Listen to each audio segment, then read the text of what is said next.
What's up? What's up? What is up? Happy Saturday. Good to see you. Let me thank you all individually by name. Ahem.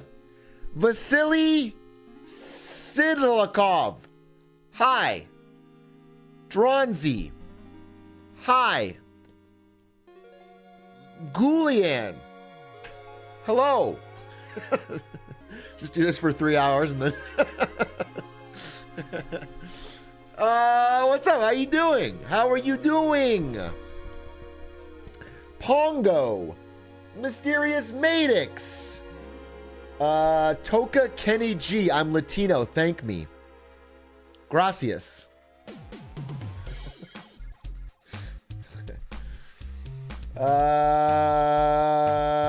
Ochre. What's up? It's not Saturday, it's Sunday, and I'm hungover. Bro, you're dead wrong. It's Get Smarter Saturdays.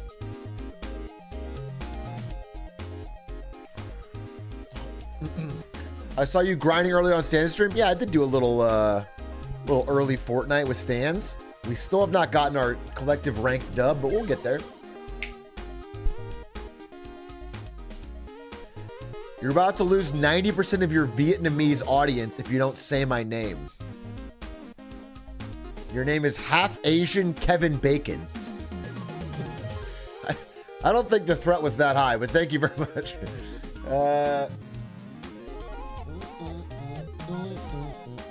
Daddy Atrioc, is the market going up or down? It's a soft landing, haven't you heard? Soft landing, we're all going to be okay. Nothing to worry about here. The Fed has engineered a soft landing. We're fine. It's all going to be smooth. Just keep buying. Buy Apple. Buy Microsoft. Buy Nvidia. They can't go down.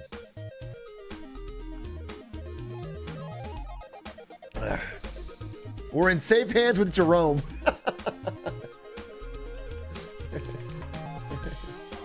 Come on.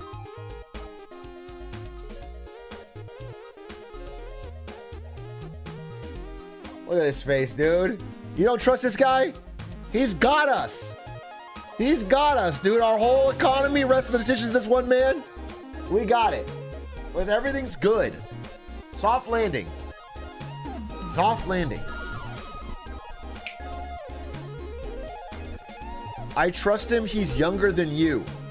How is that your criteria for trust? That means like what, you trust babies? What is that? What does that mean? And if you think I'm the oldest person ever, that means you trust everybody? What does that mean? It doesn't. None of this makes any sense. Boss Baby. Wasn't Boss Baby a notorious like cutthroat businessman who would fire you for a penny? How would you trust him? None of this makes any sense. Nachito, MP4, they have the 19 months. Mr. Major, they have the 8 months. Atrioc, you the kind of guy to drink water out of a jar. Roasted again.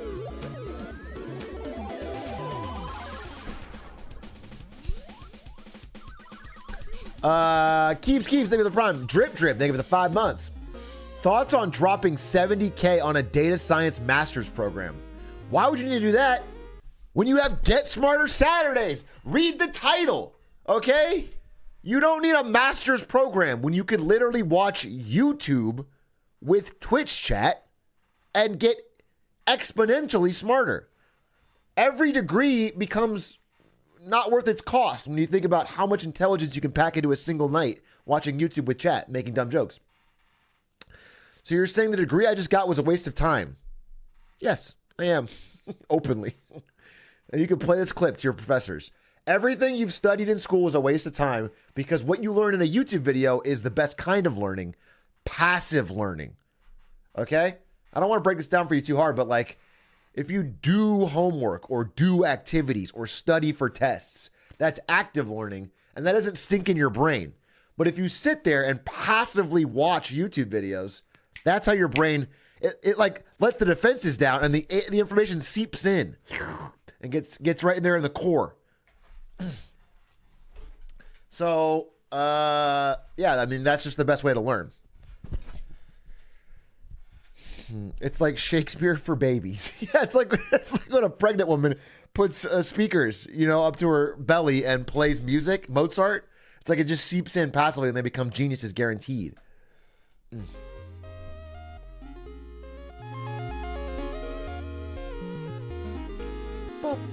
PME's in the 27 months. I wasted $10,000 and I got kicked out for academic probation when I could have just been a 27-month to Atrioc to get all that knowledge.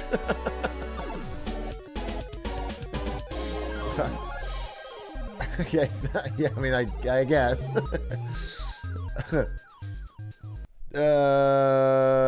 Atrioc, the ERC thing you did on top of your head was awesome. You seem passionate about a lot of topics. That's why I like your stream. I am passionate about a lot of topics, and a lot of them are stupid. Some of them are okay.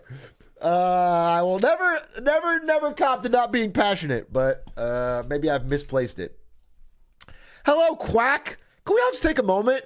Can we all just appreciate Quack for all the work he does for the stream? Can we all just top YouTube comment Quack for a second? Everyone at Quack with your best YouTube comment impression. He needs to. Can we all just? Well, what do they? What else do they say?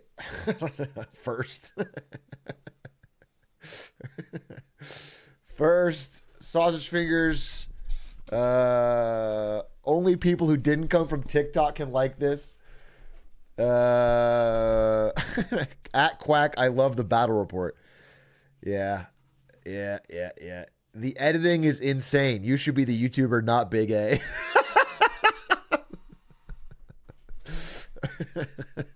No one's ever said that, by the way. That's fucking wishful thinking. All right, that's wishful thinking. Who's watching this in 2023? Yeah, good question. Can we appreciate the amount of effort he puts into edit these videos? There we go. That's what we need. Can we appreciate the amount of effort the editors went in? Editors really went hard on this one. Wow, editing crazy on this one. You know what's the low-key secret, though? I don't want to say this. It might break my editors' hearts. My personal feeling is that on the videos where there's a lot of talk about the editing is low-key bad because that means they're noticing it too much and they're just trying to be nice. And I think the ones where they don't say anything and retention is through the roof, it means that the editing is low-key goated. That's my secret theory. I will never knock my editors. I think they're all amazing. I think they all have had fucking incredible videos and they've all had bad videos. Same as me, all right? We all have fucking... That's how humans work. All right, I have videos where I'm not on my game, and they have to fucking work hard to make me look good, and then the other way around. We all have. It's like that amazing series, Wins and Fails. Who made that? It's like some people have wins, some people have fails. But that's my low key theory. Can you please tell? Wait, sorry. What the hell? Randomly bash editors. I'm getting smarter already. I didn't bash editors. I actually bashed comments. If anything, my message is always on YouTube comments, which I think are where you see the least genuine part of humanity. I think YouTube comments are some of the... I have never found too much good from YouTube comments. Not necessarily noticing high production quality compared to average YouTube is always a bad thing. Some of these videos are quality dog shit. Well, that's interesting take. No, I think like I can't even think of an example. Nah, I made my statement. The next Iliad will be written in the YouTube comments. That is true. That just shows the level of intelligence that has declined since the time of the Iliad.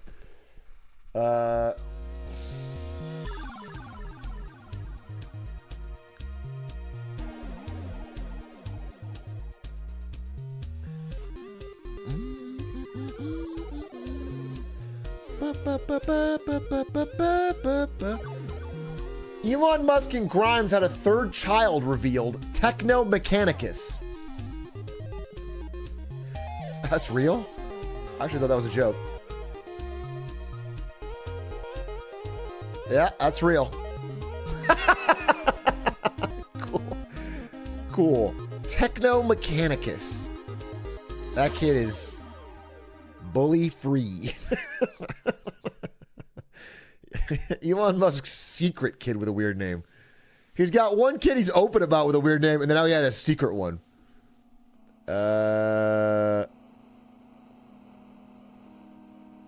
Insane.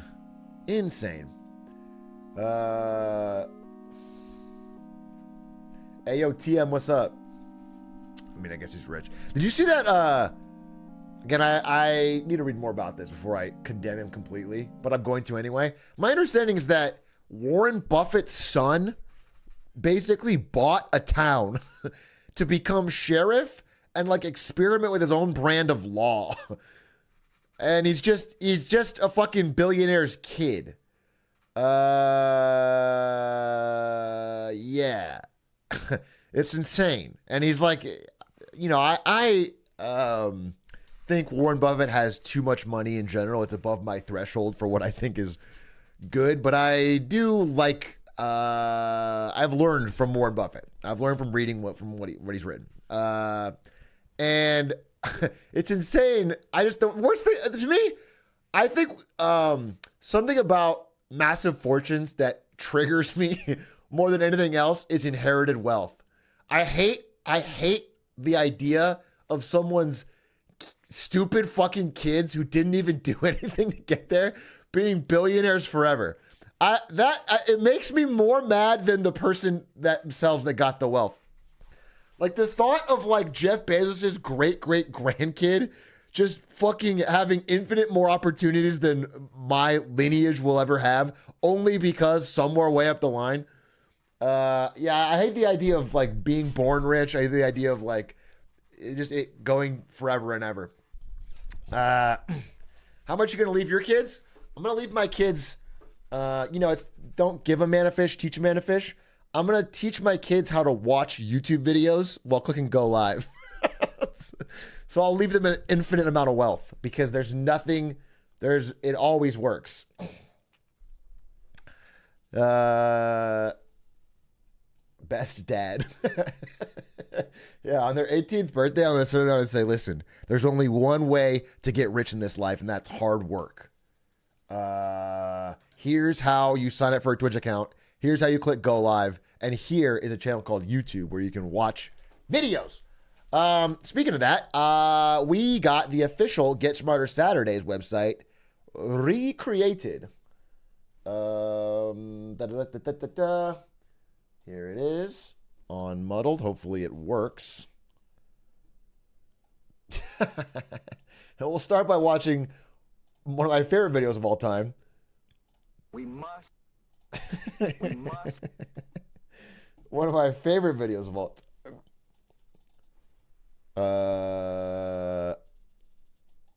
From the one and only GOAT president, George W. We must stop the terror. I call upon all nations to do everything they can to stop these terrorist killers.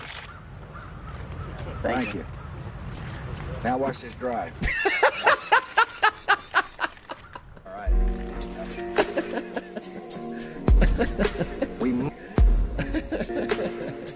That's so fucking funny. Is the GOAT, dude. He's absolutely the fucking GOAT. And he never got us into any wars. That's the best thing about him. Never got us into a single war. Wait, sorry, I gotta put on the old fucking gloves.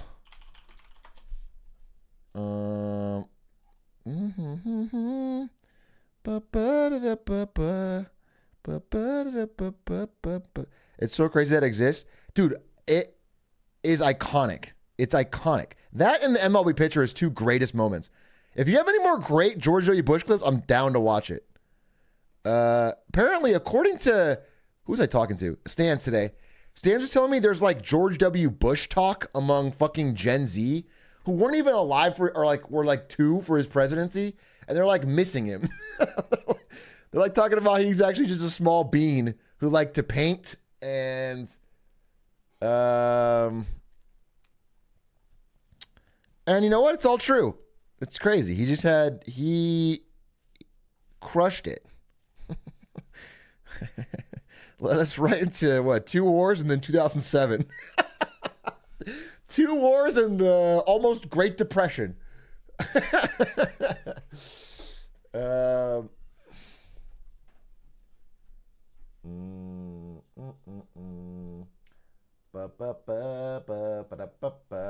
I miss my oil war, bro. I am. I have a scorcher take. I have a scorcher take, and I don't even know if I should say it. I have an absolute scorcher take. All right. I'm gonna say this, but bear in mind it's kind of a half joke. All right. Just bear in mind. All right. All I'm saying is, if you're a country that decides, hey, we're gonna get into a war for oil, you should get the oil. All I'm saying is, the fact that we didn't even get the oil, we just spent trillions of dollars, and the average American didn't even see prices go down at the pump, and like there was, you know what I'm saying? That it's at least be a fucking closer. It's so embarrassing that we spent that many years just dumping money and lives in the Middle East, and there was not even like a financial, like, you know, if you're going to say morals out the window, fuck it, war for oil, then, all right, then get us some oil, dude. Okay, truly epic take. You, sir, win the internet today. Millennials, rise up. Let's make fun of George W. Bush today. Come on. Fuck the last fucking 10 years, dude. Millennials, let's make fun of George Bush in like funny millennial-y ways. Let's watch Hamilton. And let's talk about Harry Potter. I bet George Bush is a fucking Hufflepuff, dude. I'll say it. I'll fucking say it to his face.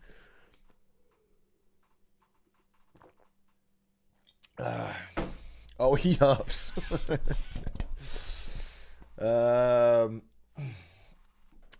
Let's see. Let me watch one more George W. Bush while we're at it, dude. While we're on the subject, come on, dude. This chair is so creaky. Oh my god! I pray every day that a fucking meteor. Who's it hitting? I actually want my chair. Who's the meteor hitting? The chair arrives, no cap, October like 28th. This is fucking absurd. I'm actually looking at it. That's 7 weeks from now. So it doesn't take that long. And I bought it at a store near me. I think that's so fucked up, really. I feel like I got cheated. I got swindled. I have this creaky ass fucking chair for the next 7 weeks. Are they farming the materials right now or something? Yes, they are. They told me they have to get Dream themselves to go to fucking negative 111 coordinates and mine them. So we'll see. Should have gotten Herman Miller. What? Bro, you're not even following. You're trying to join the story. You don't know what's going on. Bro, are you trying to join in the story and you have no idea? That's what I got, bro. You're just like, this guy should have got Herman Miller. Am I right, fellow chatters? I know what we're talking about. Shut the fuck up, bro. You got no fucking idea what's going on. Large Lean, thank you for the 5 gifted. Very kind. What was your last message, Large Lean? I want to know what you've been leaning on. You called me Brandon, quote, get your money up, not your funny up, Ewing. I don't know. That's a long nickname, but I appreciate it. Back when we were too young to care about politics. Bro, everybody cared about politics in the George Bush era, but like in a real, I don't know, like a Jon Stewart-y way. You know, you don't really do anything. You just make fun of Bush. Zoomers were 5, bro? Yeah, well, you guys cared about something else. Nintendo DS or something. A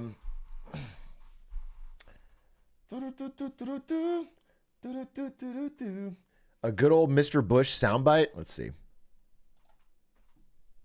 I know the human being and fish can coexist peacefully.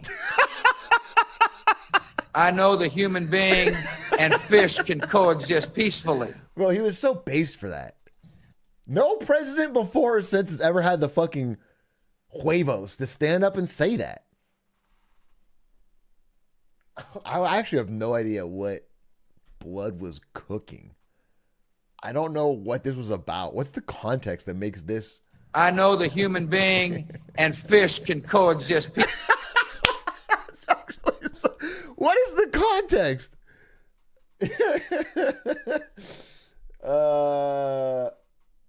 That's fucking funny. The voice of reason. He always was. He always was. Can I have George Bush clips funny? The best of George W. Bush. I regret that everybody heard what I said.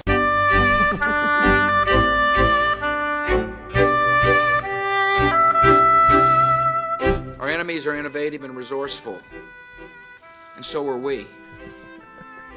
They never stop thinking about new ways to harm our country and our people, and neither do we.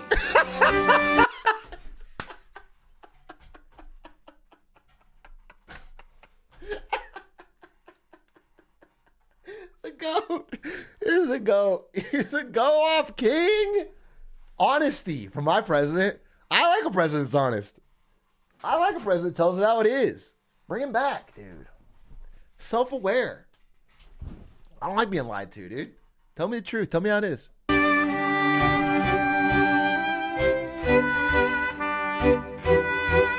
What would your biggest mistake be, would you say, and what lessons have you learned? I'm sure historians will look back and say, gosh, you could have done it better this way or that way.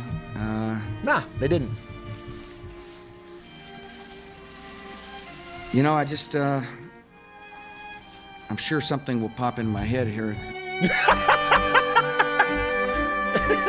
Demolish the Abu Ghraib prison as a fitting symbol of Iraq's new beginning. In the midst of this press conference, all the pressure of trying to come up with an answer, but it hadn't yet. Prisons like Abu Ghraib.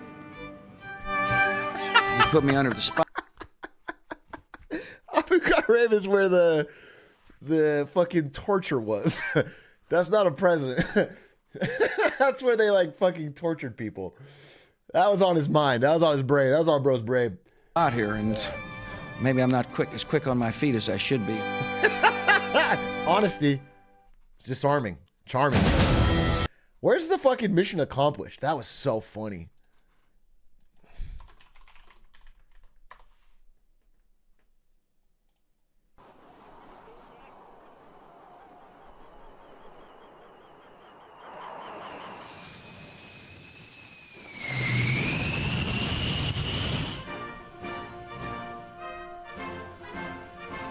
Do we not have better than 360p in fucking 2003? Is that facts? 360p is where it capped out? Or is it just bad?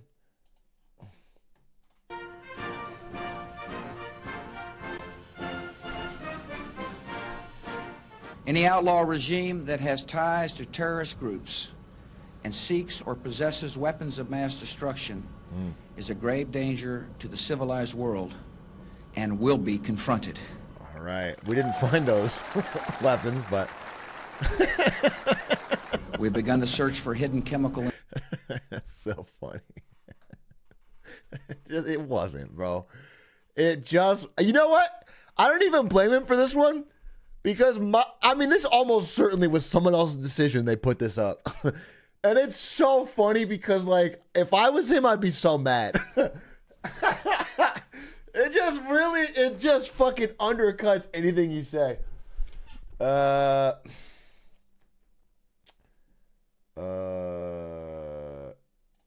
That is a hoot. Have you seen the Now Watch This Drive clip? No, I never seen that. What's that about? What is he doing it? Does he, like, talk about terrorist killers and then it zooms out and hits the drive? That's fucking funny. We should watch that. And then once we watch that, maybe we can watch a bunch of George Bush clips like we're doing exactly right now.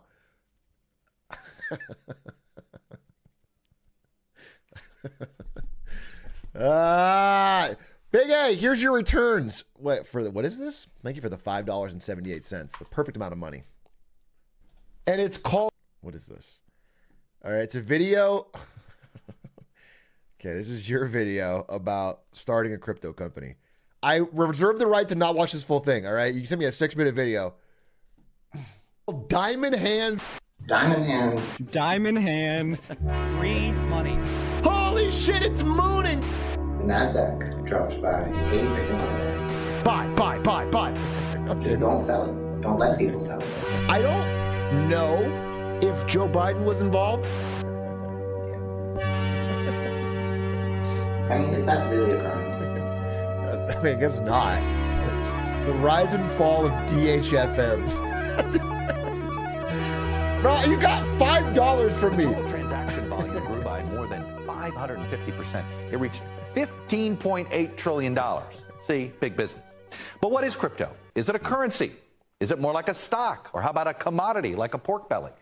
And how many Americans have skin in this game? Well, our brand new... I was sitting in a board meeting by myself. There was nobody else in the company at the time. And we were thinking about cryptocurrency and what are its problems, what are its downfalls, what are its pitfalls. Mm-hmm. And yeah, really the one big issue we focused on was that cryptocurrencies go down sometimes. And so we decided the way to fix that was just don't sell it. Don't let people sell it. And if your users can't sell the cryptocurrency, the value can only increase. I'm not sure why SBF but good. Really. Wow. Diamond Hands free money coin? They've taken the worst part of DeFi, which is the fact that it's decentralized, and they've centralized it in a safe location. Yeah, when I was developing the crypto, I actually don't know where, when people spend money on like Bitcoin or anything, I don't know where that money goes. I mean, does it just vanish? Does it go to Iraq? I don't know. Did you say Iraq? So I just I made it go to my PayPal. You think your theory on where the money goes when you buy Bitcoin is that it goes to Iraq? That's correct. How'd you figure that out? That's crazy. For the investments. Yeah. When DHFM was invented, I mean, I can only imagine it was like being in the room when Cardi B invented the dollar bill. It was revolutionary. That's not factual.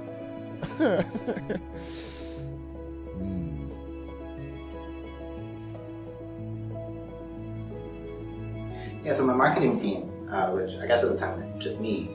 Holy shit, did you see that? Did you see that pop up? Sorry to interrupt. Mini Golf is playing Hitman 3? Oh, I covered it.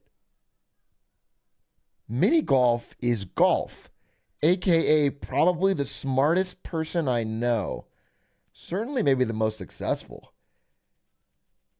He's the guy that was early stage engineer at Twitch, made a gazillion dollars when Amazon bought, then went to early stage Figma and made a gazillion dollars when Adobe bought. And me and him used to play Falco vs. Sheik best of 100s in Melee every day, and he just logged into Hitman. I better watch the fuck out. I better watch the fuck out, dude. That guy's a grinder. Put out a tweet on a new account, and it only got 10 views for some reason. I mean, how could we have this revolutionary technology. Yeah. It's so far beyond anything else that's happened. Yeah. And we put it out on Twitter, and 11 views. So I'm not going to say I think that Elon's there were, involved. He's higher powers at play. But I mean, who knows? Elon Musk. Joe Biden is. Cardi B. Michelle Obama just did. So, I mean, we tried so many times, and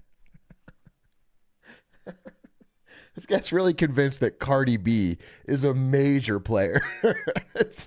Cardi B's one of the big four in this scheme. Nothing hit. I mean, Twitter message, fail. Mark Zuckerberg email, fail. Bezos email, fail. And then we finally got a hit.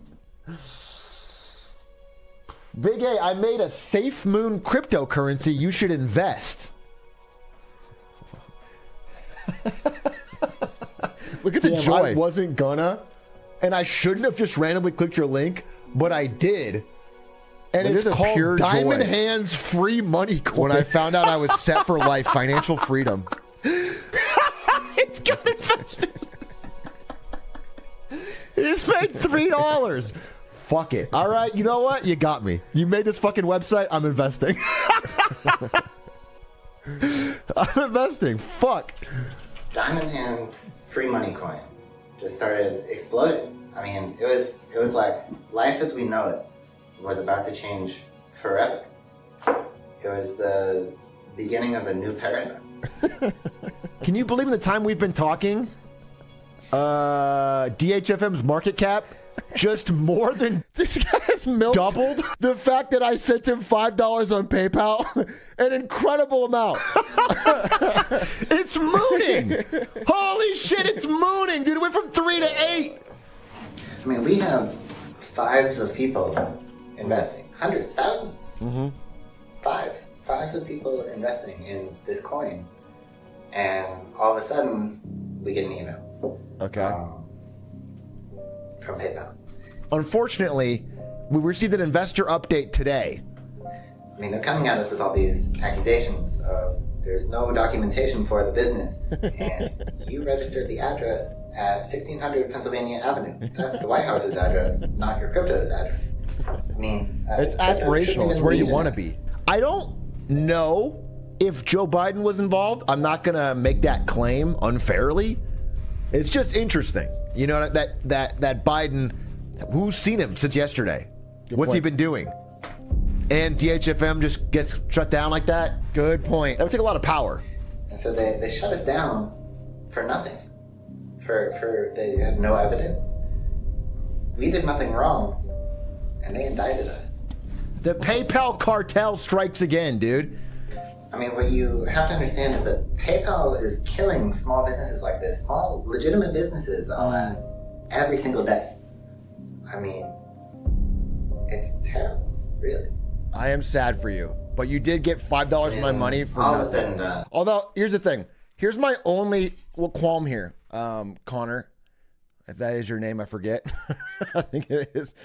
It's that you had a amazing ROI here where you did zero work and then you got some of my money. But then you've now done a lot of work making this video and the follow-ups. Which means you've now worked for sub-minimum wage. DHFM only made $5.78. Was it fraud? Sure. No. But did it have heart? Mm-hmm.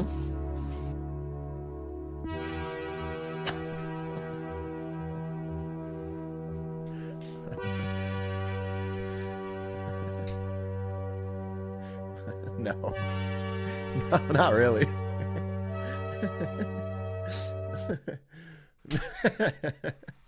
We are going to be talking about... stands.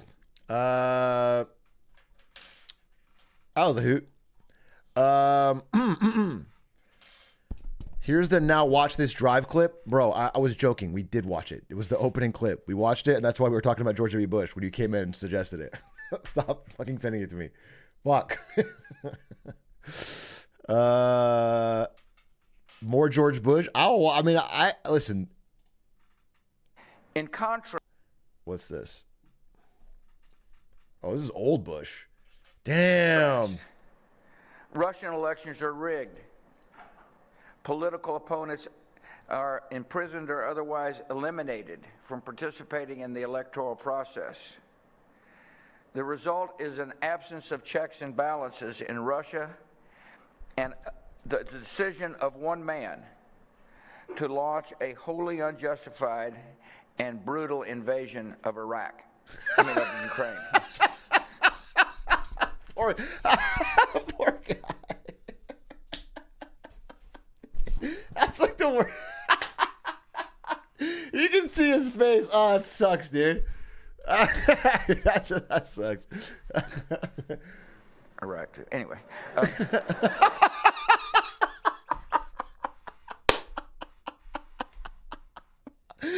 It's not a joking matter, bro. No, he said Iraq too as a fucking joke. I mean, wait. Iraq, too. Anyway. 75. Oh, that's so funny. Well, people died. People died and you wasted a ton of fucking money.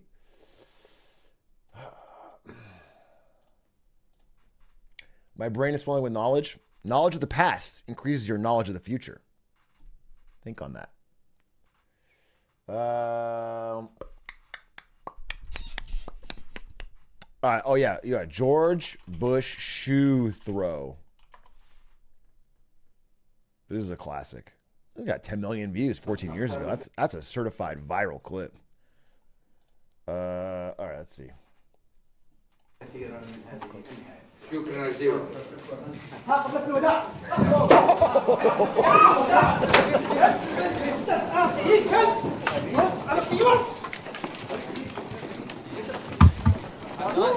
see that dodge, bro? He smiles. He smiles. He's actually like pleased. He was getting kind of bored having to do his job.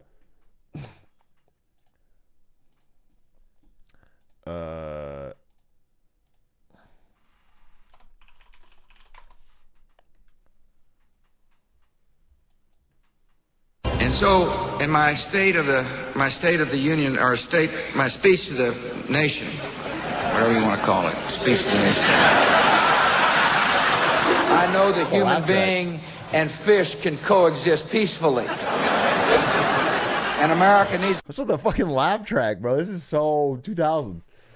The military where our best and brightest are proud to serve and proud to stay.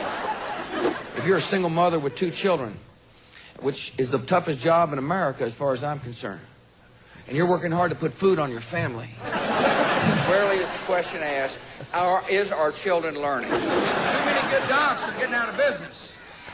Too many OBGYNs aren't able to practice their love with women all across the country.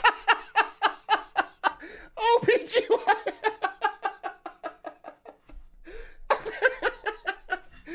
That's as progressive as you could hope for, all right, in 2002. All right? See, I don't think you can be. Shame on you.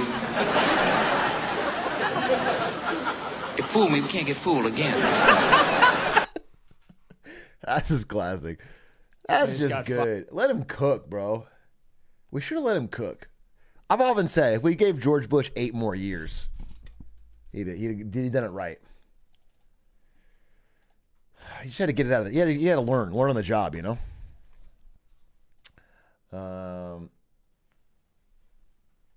Alpha... It was a comedian making fun of alpha male content, bro.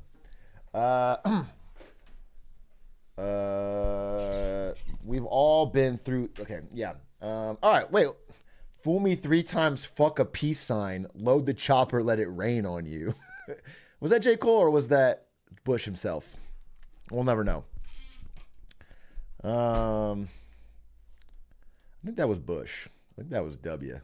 He said it to Saddam before he personally rode in and kicked him out of Iraq. Let's see.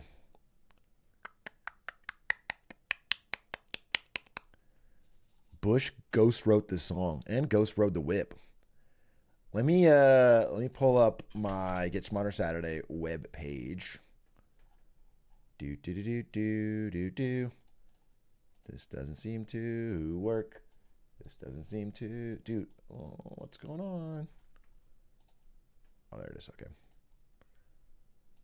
All right, let's see.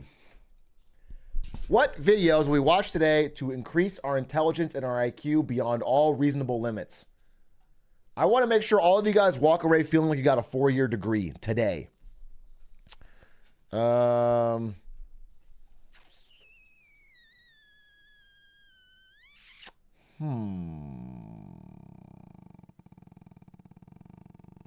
Ranking all 50 Clash Royale seasons, 1-hour video. 136,000 people watch this. That's crazy. Mark Zuckerberg admits he's not human. But it is going to bother you because you're human, and I was human. I am human still. But I was just referring to myself in the past. Yikes! A little bit of a slip up there, Mark. I was human. I used to be human like you. How Genshin Impact became China's biggest export? That's just not true.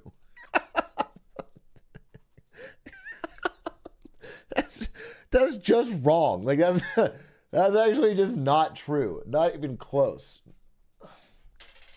4K views must be true. So true. This is what you guys gave me? Wait, is it cutting off? Bro, I think this website is... I need to talk to the Crimps, dude. Crimps, you messaged me today. You said this was all fixed. But it stops. It is...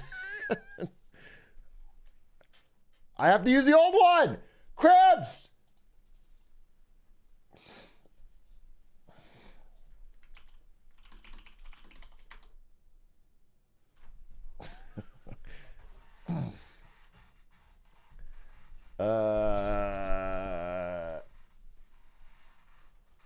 Bro, he hit me with a guilt trip. He said, if you're more comfortable using the old site, no worries. I won't take any offense.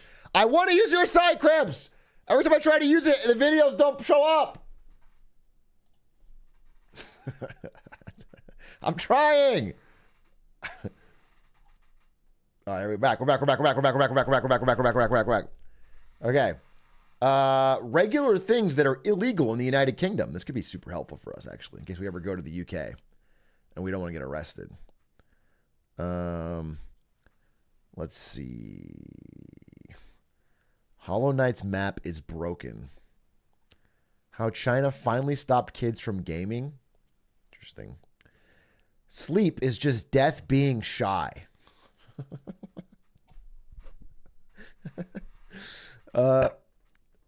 U.S. military is preparing for war with China.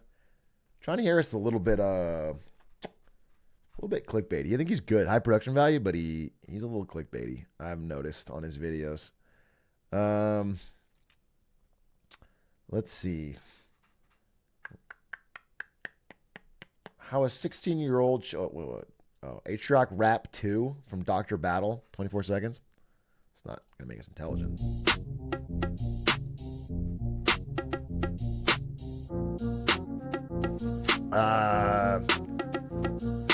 Not necessarily noticing high production quality card that average is always a bad thing. Like visual quality or dog shit. Well, that's interesting.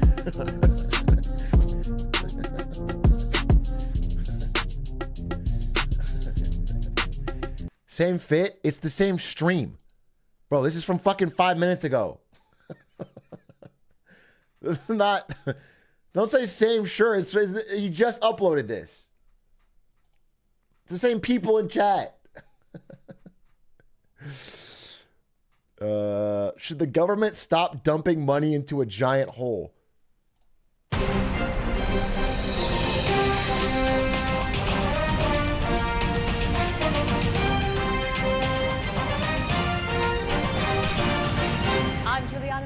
Filling in for Clifford Baines, who messed with the wrong people and got himself involved in some serious shit.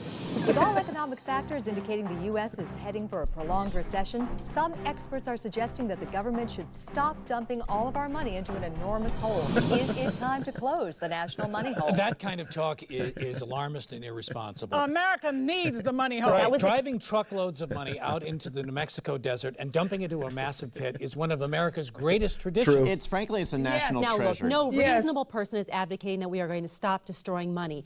But the American people earn that money. They have the right to decide how it should be destroyed. Well, so you are in favor of personal money holes? Yes, people should be able to dump money into a hole in their backyard or flush it down the toilet. Let the free market decide the most efficient way of destroying money. My father worked 2 jobs so he'd have money to put in the money hole, and he never complained. depend on private money holes to destroy that money. Duncan's right. I mean, some of this money could blow away. Yes. Some of it may not be correctly buried. I mean, there's too many variables. That's why the government pours gasoline into the money hole and lights it on fire to make sure all the money is destroyed. I love the money fire. It's just like they say, you have to throw money in a hole and set it on fire to make money. Okay, but find the cheapest way to destroy that money, like shredding it up and feeding it to hogs. Tell that to the digger who's worked the graveyard shift for 20 years. Digging the hole is all he knows. The sheer number of shovelers that it takes to maintain that But if hole. we're talking about closing holes, I mean, what about the soldier hole? How about the energy hole? I mean, I can't believe that closing the money hole is even on the table. Don't close Why are the you money pushing hole. this pro-hole agenda? Is the money hole lobby paying you? I resent that accusation. I do not take money from special interests. And if I did, I would throw it right in the hole because I am a patriot. If you love America, you throw money in its hole.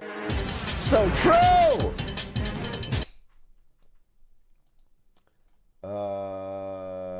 God, the US of A, baby.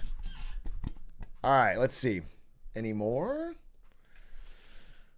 1,000 players build massive civilizations in Minecraft. Bro, I am going to give you guys the most free money glitch of all time. Make a video where you have a Minecraft thing and you split the thumbnail down the middle.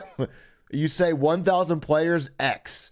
And then the left side is some beginning and the right side is some ending. And if you just do this, it generates 500K minimum views. There's literally thousands of these videos from different creators. And they are always the same thing, the same format.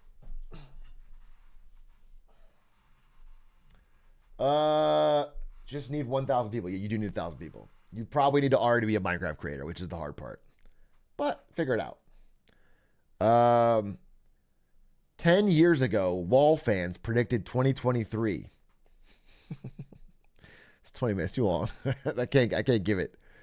The ATM glitch that made a millionaire. That seems kind of cool. I'm TBD. It's 40 minutes though.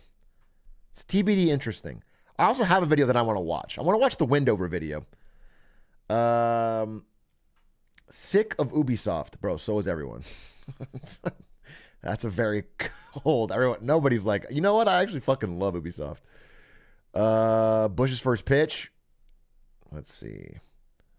Killer Bean. They're making a game, I think. Oh, this is the game. Yeah, I think it looks pretty good. I probably will play it. The movement shooter that shines because of this button, and it's a right click. Okay.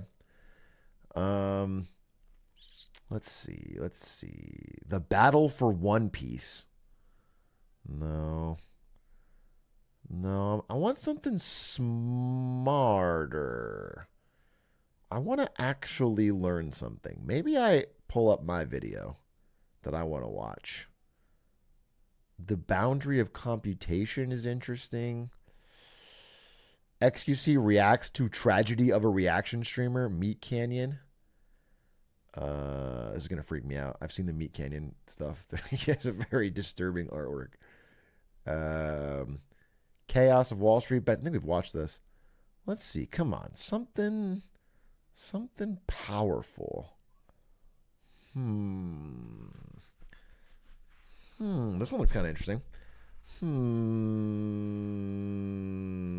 The history of eunuchs in China. Really? You guys want to watch 30 minutes of people getting their dicks cut off in China? That doesn't... How is that going to help us in any way? Eunuchs are goated. Eunuch typing. The richest man who ever lived, Mansa Musa. I think this is exaggerated. Not that he didn't have a fuck ton of gold, but that I think the advent of global capital and capitalism made richer people later have more actual ability to project power and wealth.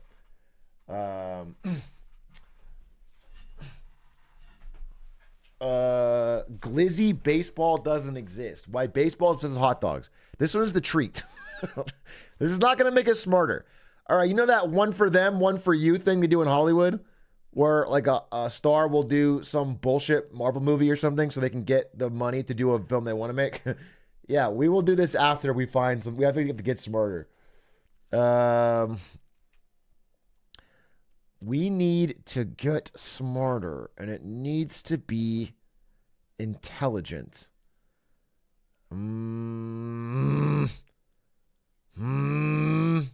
Brazil, the trouble rise. I'm just gonna. Oh, here it is. I'm just gonna watch the Windover video. It's here. It's here. We're gonna watch the Windover video. How dollar stores quietly consumed America. 1.28 million in like a day. This did very well, and I wanted to see it. To a certain slightly uninformed expert, this Dollar General in Faith, South Dakota would seem an economic impossibility disproven only by its existence.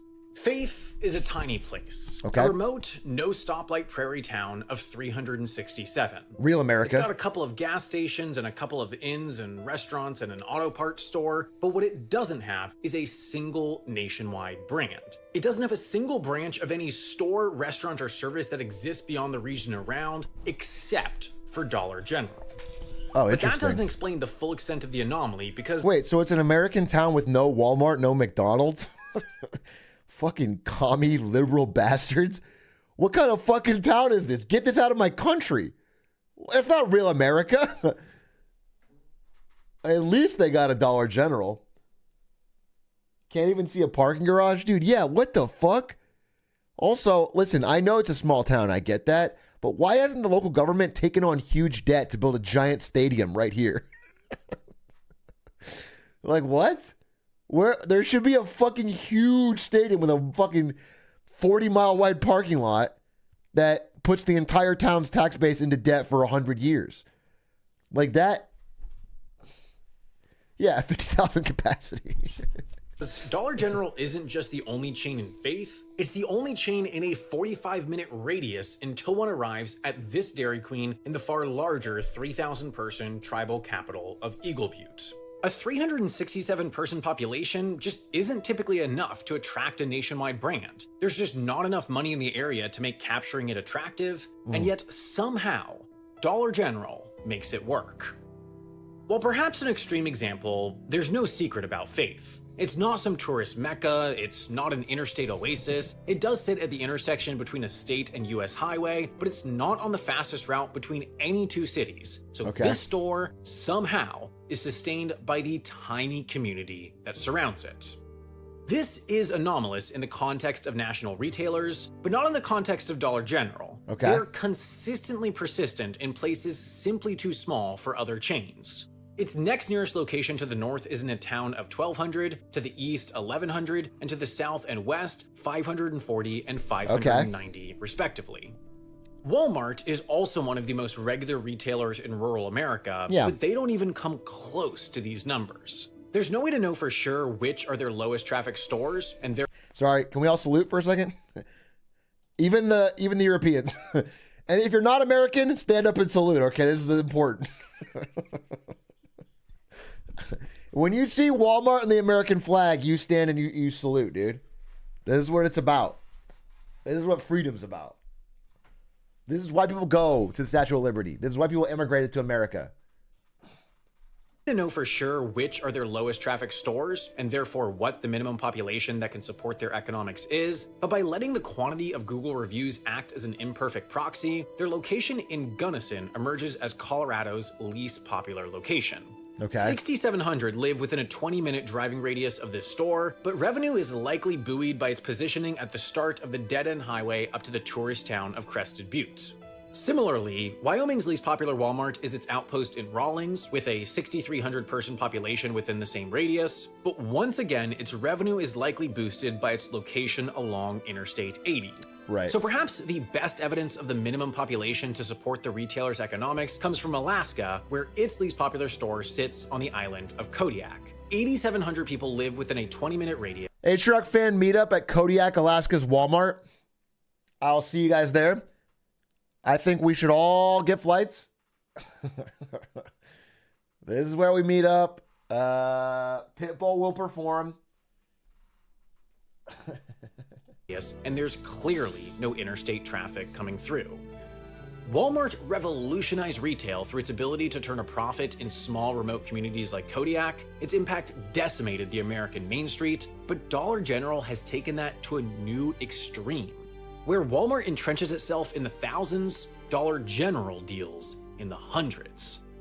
This revolutionary retail concept starts on the inside. Total staff headcount at a given location typically sits between 6 and 10, and of those, just 2 or 3 might work at a given time. Given typical hourly rates and typical opening hours, that means Dollar I remember reading an article that employees at Dollar General just feel crazy overworked on the amount of stuff they have to do. Like they're expected to do so many different jobs at once. And there's always like customers asking for help with X or whatever, and they just feel General can spend as little as $300 to $400 a day staffing their lowest traffic stores. Then there's product offering complexity. A Walmart averages 140,000 unique products. Wow, They'll sell really? Coke in 10-count mini cans, 30-count mini cans, 12-count full-size cans, 24-count full-size cans, 12-count mini bottles, 6-count full-size bottles, 12-count full-size bottles, 1-count 2-liter bottles, 4-count 4-liter bottles, and then they'll offer all these sizes for Diet Coke. this is average Saturday night, baby. Everyone's got their cans of Coke, right? I'm prepared. Coke, Coke Zero, Cherry Coke, and then they'll offer this same spread for every other soda brand and its variants, which is incredibly convenient. They have the exact soda, variant, bottle size, type, and quantity that... Can I screenshot this? Retweet to trigger a European, bro. When you go into your sad little local fucking bakery, and when you got like fucking 2 bottles of glass Fanta, get on our level, dude. any given person wants, but the permutations really add up. More individual products require a more complex supply chain, more floor space, and added staffing dedicated to organization, which adds to cost for the retailer. Dollar General, meanwhile, keeps it simple. They offer just 10,000 unique products, but they do this primarily not by reducing how many product categories they sell, but rather the optionality within each category. In a way, they're trying to be a mini Walmart, offering a one-stop shop experience as long as you're willing to compromise on brand, size, quality, or quantity of a given product. So whereas Walmart has a pan or toilet paper or detergent aisle, Dollar General has a pan, a toilet paper, or a detergent. Right. Now, Walmart is likely able to purchase Tide detergent from Procter & Gamble for a fairly low price because it's the largest retailer in the world and therefore has very strong negotiating power. If it were to stop stocking Tide, P&G's revenues would take an enormous hit. But correspondingly, given the popularity of Tide, Walmart could take a hit if consumers decided to go to Target to buy the brand instead. Dollar General, meanwhile, has that same enormous negotiating power with their same enormous size, but crucially, they don't have to stock everything. Walmart's competitive advantage is that they're the definitive one-stop shop. They combine the local supermarket, hardware, electronics, home goods, and clothing stores into one. Dollar General's competitive advantage is that they're the shop. They are the only game in town, and so they just need to offer one brand of laundry detergent, and that's the detergent people will get. But Dollar Generals exist outside of small towns. I'm interested. I wanted to go more into that. I'm wondering how they... I thought they have like a low cost advantage. They're everywhere. I mean, they're... This bestows enormous negotiating leverage. Manufacturers will bend to their whims in order to become the Dollar General detergent supplier, meaning they might be able to get a similar or even better deal from P&G on detergent pricing than even Walmart.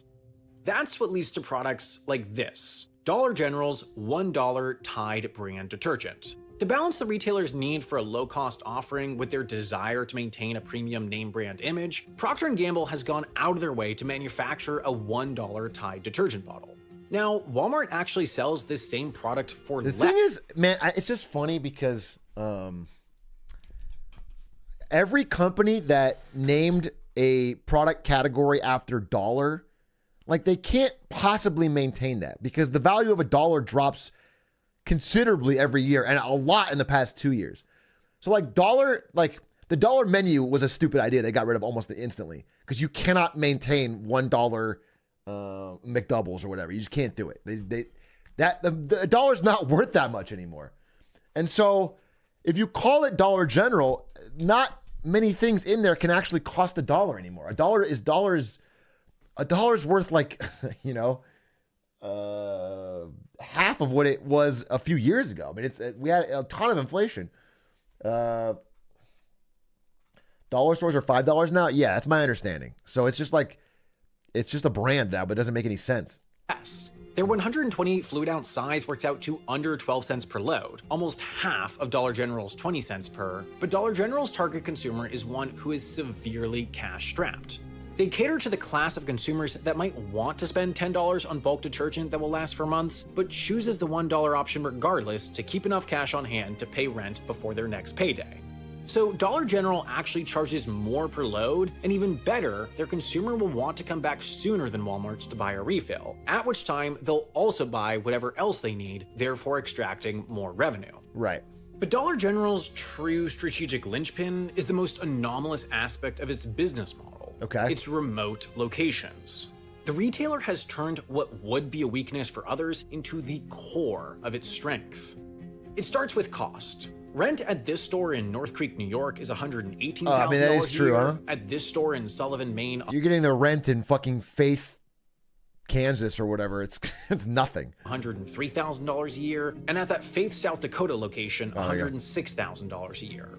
That works out to between $300 and $400 in rent per day, which, added to their $300 or $400 in daily staffing costs, underpins Dollar General's ability to run a store with under $1,000. You guys want to pitch in together and open a Dollar General? I feel like we should do something good with our collective community's money. And I feel like monopolizing the product sales of a very small town.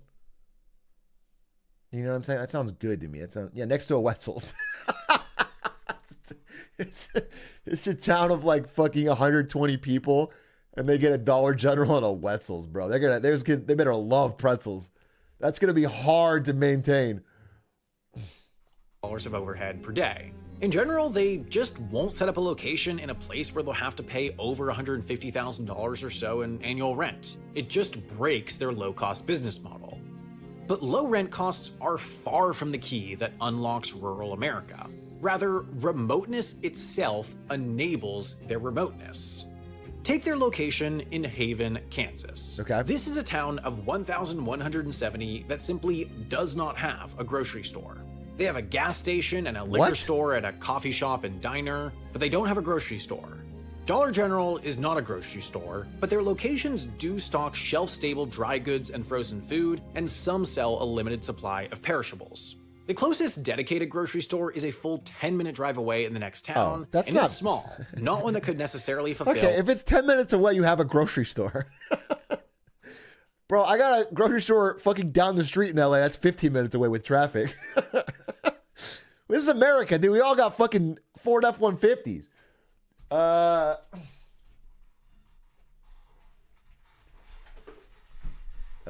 mean, that's like a European mindset where you can walk to a grocery store. 10 minutes is a close grocery store. All of a person's needs. The closest supermarket is a full 22 minutes away in the city of Hutchinson, so what happens in practice when Dollar General enters a market like Haven is that rather than making that 10 or 22-minute trip, people shop out of the local Dollar General for regular day-to-day needs, then make less frequent trips to the distant grocery store for fresh and specialty items. But increasingly, this pattern isn't confined to Dollar General, and it isn't confined to rural America either. This is Atlanta, Georgia, and the surrounding cities, suburbs, and Here's what I wanna communities that see. comprise much of the broader Atlanta. I am wanted in Atlanta, Georgia. I am a notorious criminal in Atlanta. Escaped the slammer. So I do need to be careful. Notorious felon. Yeah. Metro area. This is a map of their most water common felon, grocery yeah. stores. Whole Foods, Trader Joe's, Lidl, Publix, Kroger, and Walmart. Okay. They all do the same thing. They all trend north and east. But people live here too, and they too need food to eat and stores to buy that's what it food is. to eat. For anyone, this would make grocery shopping more of a pain than it already is. Making things more difficult though, this gap of grocery stores is also home to the metro area's least mobile, as these census tracts contain Right, the low words of vehicle the access. USDA's Okay, Food I see. Access I Atlas, see. more than 100 households with no access like to a food vehicle deserts and are more in than a cities. half mile from the nearest supermarket. Unsurprisingly, this correlates closely with tracts that are low income, as all these areas have a poverty rate of over 20% or a median family income of less than 80% of the median income for the state or metro area. Okay. Put together, Atlanta residents with the least money and least mobility are the farthest from supermarkets. Now, of course, it's not a simple coincidence that some of the poorest and least mobile populations of Atlanta are farthest from supermarkets. These, after all, are areas still grappling with the legacy of redlining in the past, and areas that some academics have identified as current instances of supermarket smorgasbord. The process by which businesses intentionally keep their distance from such areas for reasons that vary from crime rate and purchasing power to zoning restrictions and unfavorable street layouts. But regardless of their reasons, supermarkets simply don't exist in a large portion of the Atlanta metro area, creating an urban food desert. This is a void that dollar stores have stepped into. Unlike Atlanta supermarkets, dollar stores trend south and west, largely the areas left behind. And they provide an important service. They provide foodstuffs and basic home supplies at a low price point within walking distance or a manageable bus trip. This has happened in Atlanta, it's happened in Dallas, it's happened in New Orleans, and it's happened in a host of other major and minor American cities from Tulsa to Dayton. And in most of these urban cases, dollar stores effectively plug a hole that desperately needs to be plugged. It's for this reason that after some teenagers burned down a Dollar Tree in the city of Dayton in 2017, the community pleaded for it to be reopened. It's for this reason that the former New Orleans Notes were mayor written in celebrated crayon by children. That's a sign everything's working perfectly. When kids have to write crayon notes begging for a dollar store to open so they can have fucking a local food source. I think we're on the right track. I talked about this on Marketing Monday, I think, though. I was reading that there is signs of economic stress at dollar stores happening right now, where people just can't, even at dollar stores, they're no longer able to splurge, which is a bad sign. Like that is,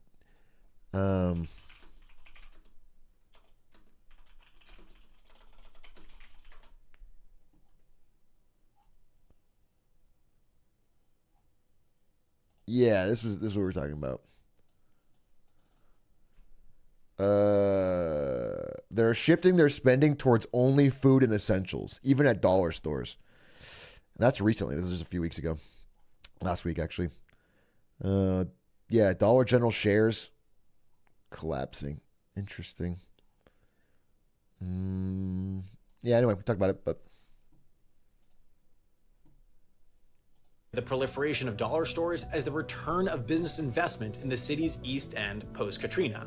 But plugging a hole is not solving a problem. It's just an imperfect temporary fix, not one meant to last. That's because the impact of a dollar store in a food desert isn't neutral to the health of a community. It's outright negative. Most American food deserts aren't so different from, of all places, Haven, Kansas. They have a dollar store. That can't be true. And they have, or until Dollar General recently is had, at least one grocery for store good. that carries shelf-stable foods, along with fresh produce and refrigerated meats and dairy products. The products that are lower margin for the business, but lead to a more nutritious and diverse diet. Such stores have been harder and harder to come by, but many of America's tiniest towns have, against all odds, resisted the massive Albertsons and Kroger-fueled grocery industry consolidation. Too small to be attractive for the supermarket chains, and are home to some of the country's last independent grocers, right-sized to fit the communities they serve, barely hanging on as the brutal economics of America's monopolistic food supply system push them over the edge. You're being kind of a downer, Windover. This is the part where you should let chat call you Glizzy or something. That's my secret, all right? If you're going to tell them this stuff so straightforward, you should probably show your hair and show that it's kind of like balding. You've got to mix that in, because that's pretty dark. But their perilous economics become all but impossible with the arrival of a neighboring dollar store. In Haven, Kansas, this store was Food Liner, which, after the opening of the Dollar General, saw its customer visits drop by nearly half, and after 3 years, saw its doors close for good. For any grocery store, it's typical for sales to drop by up to 30% when a dollar store. Bro, it sucks because it's like this human thing that I think we have to just go to the national brand.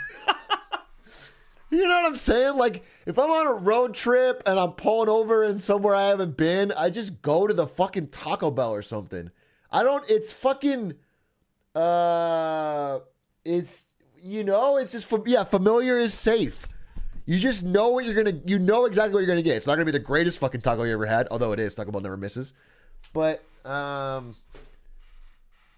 people just go to it because they know they know exactly what they're gonna get, and they take the risk of going somewhere local.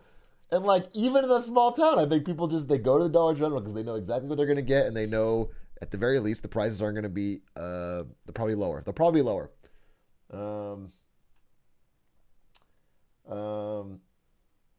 Local shops don't have chalupas though.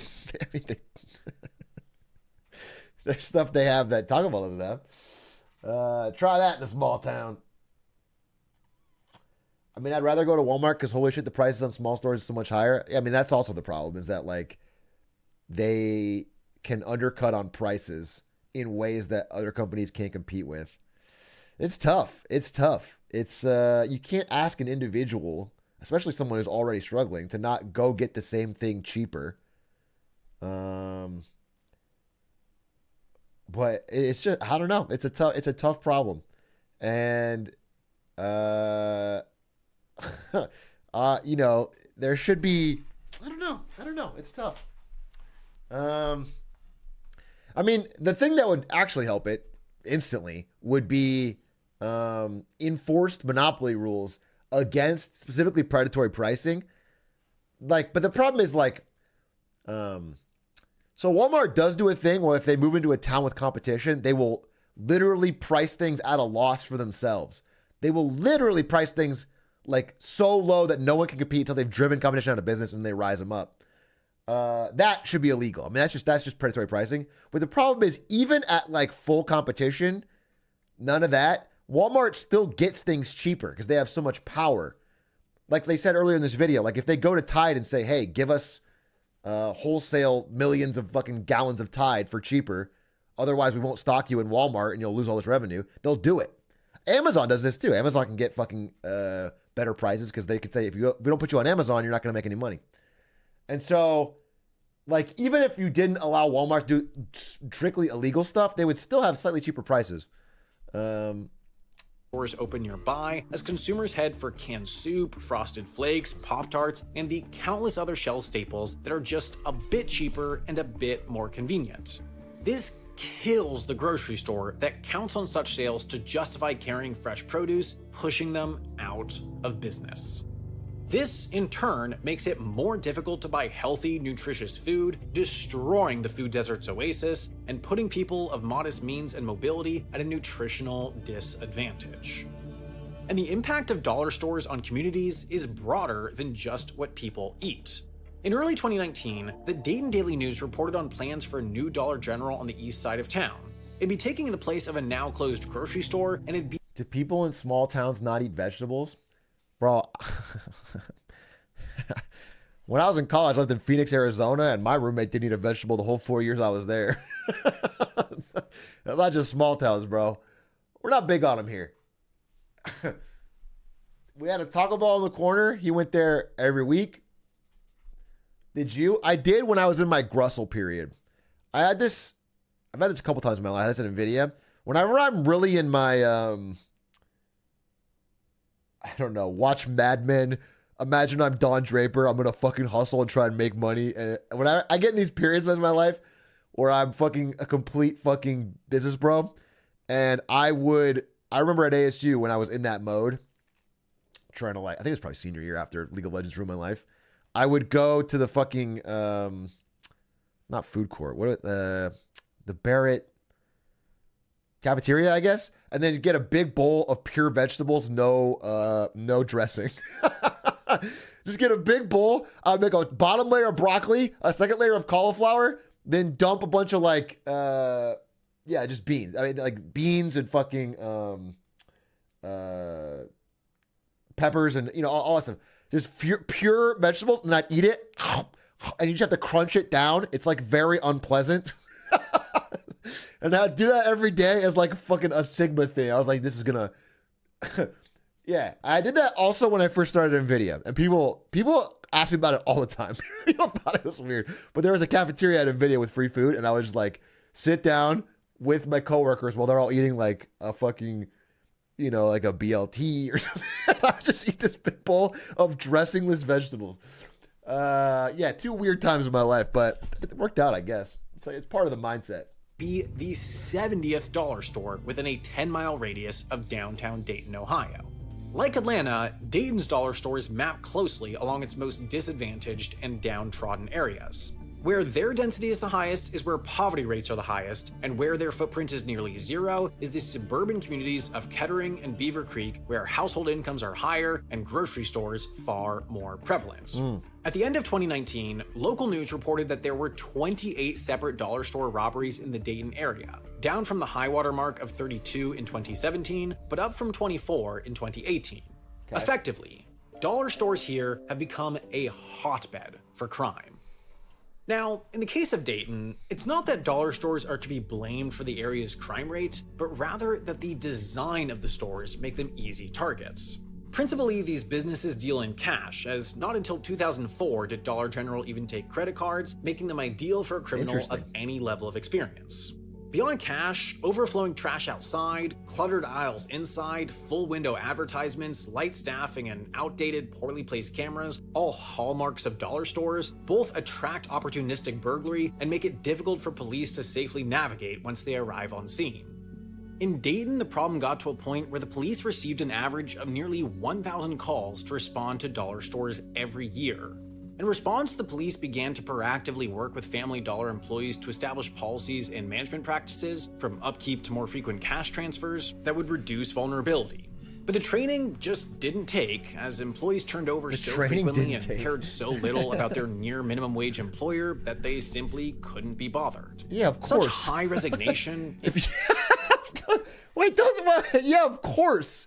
Bro, if I'm working at a Dollar Tree, I'm not laying my life on the line for fucking Family Dollar's profits.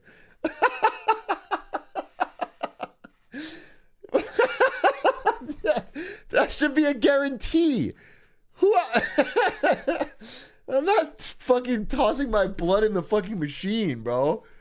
It's a job you take if you need money, not because you fucking really want to believe in the mission.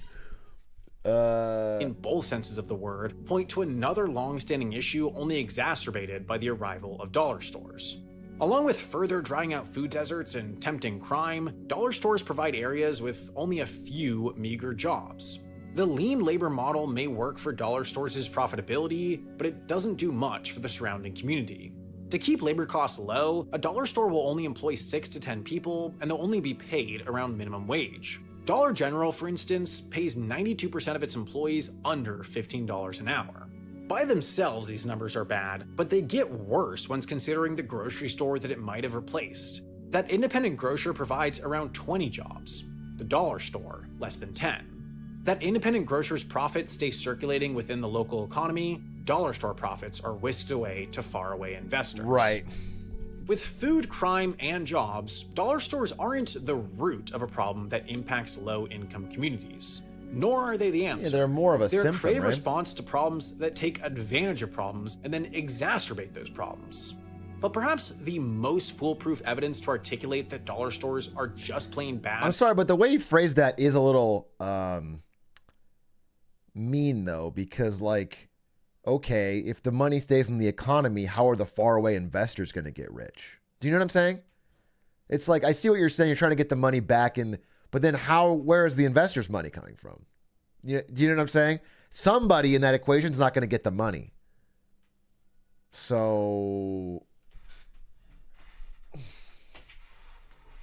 like, if I'm a shareholder in Dollar General, how am I supposed to make profits? If a grocery store owned by a local mom and pop is making money, isn't that kind of fucked up when you think about it? Like, for rural and urban America alike is the fact that the communities themselves are pushing back against their advance.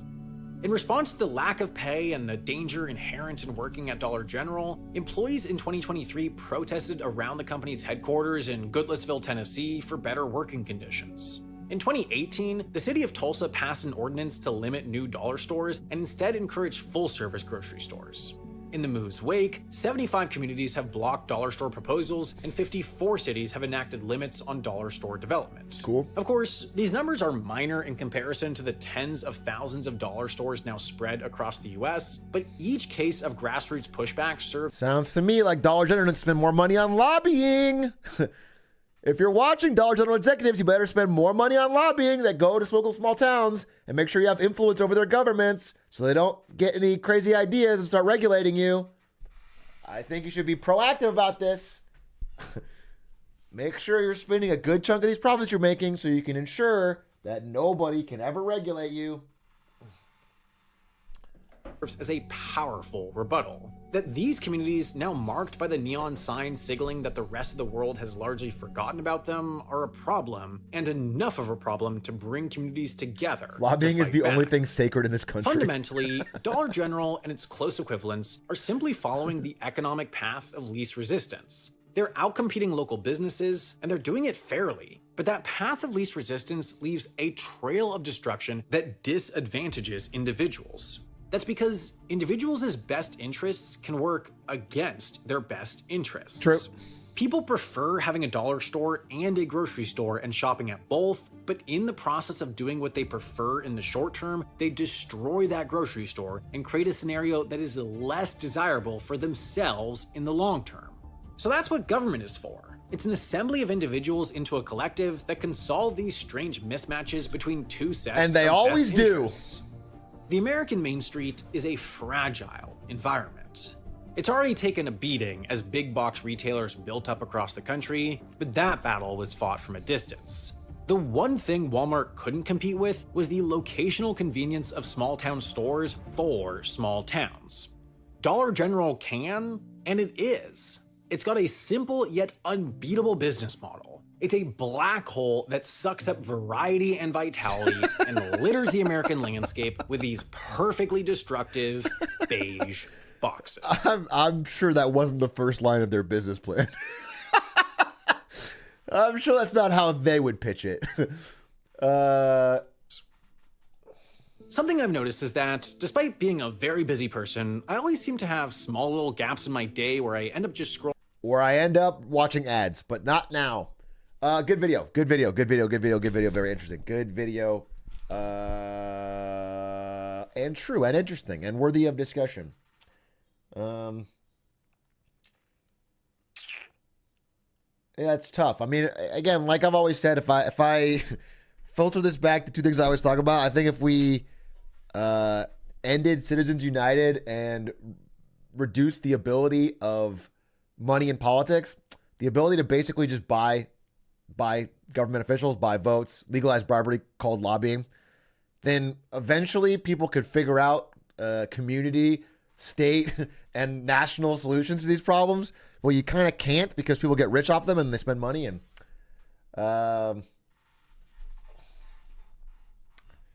sounds like communism.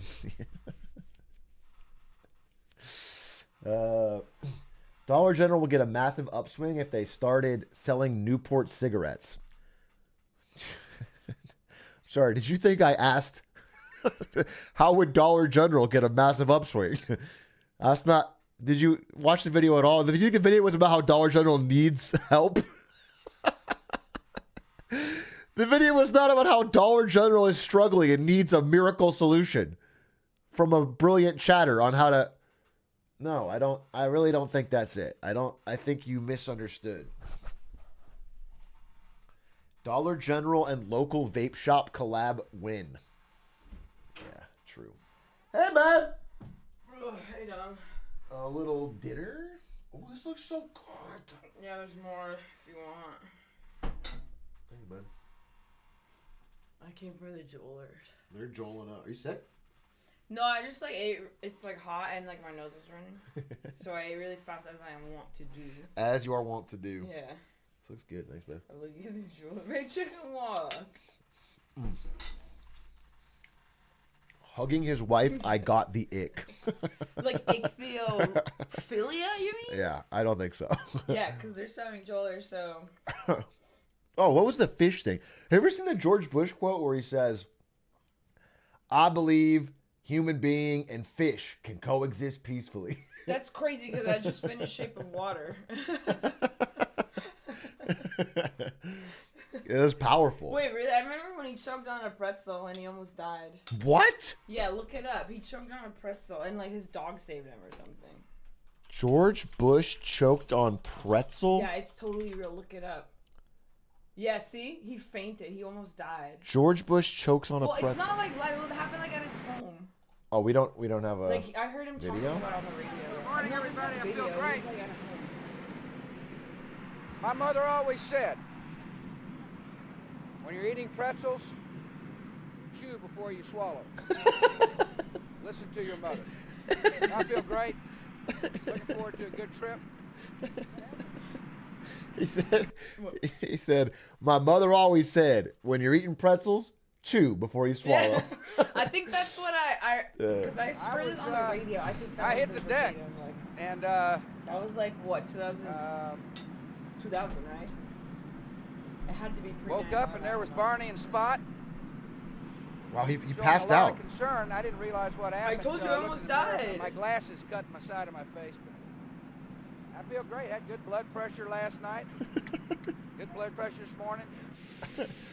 That's crazy. Old Chuck was going to bring a pretzel.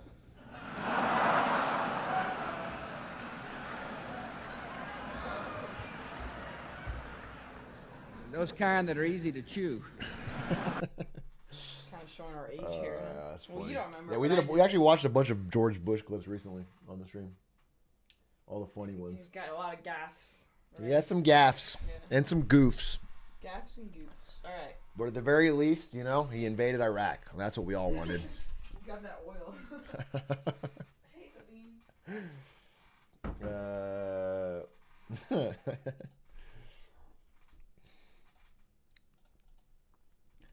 I'm joining the human versus pretzel war on the side of the pretzels. God, this chair's so creaky. I wanted my parents to vote for him when I was 6 because I thought he was funny in Master of Disguise. George Bush was in Master of Disguise? What? Also, I remember so we lived on a military base when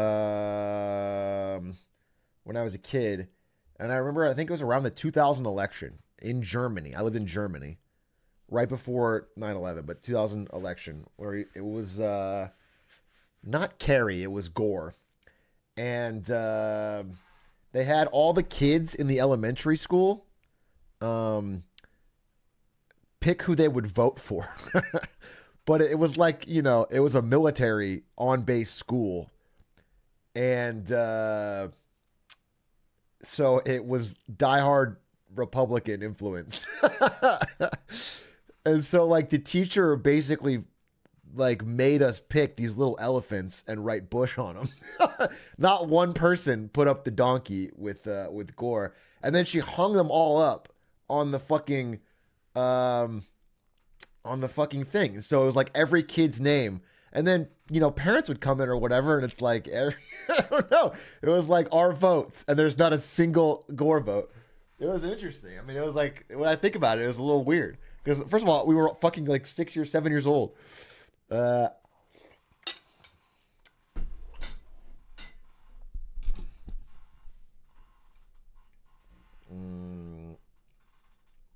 right.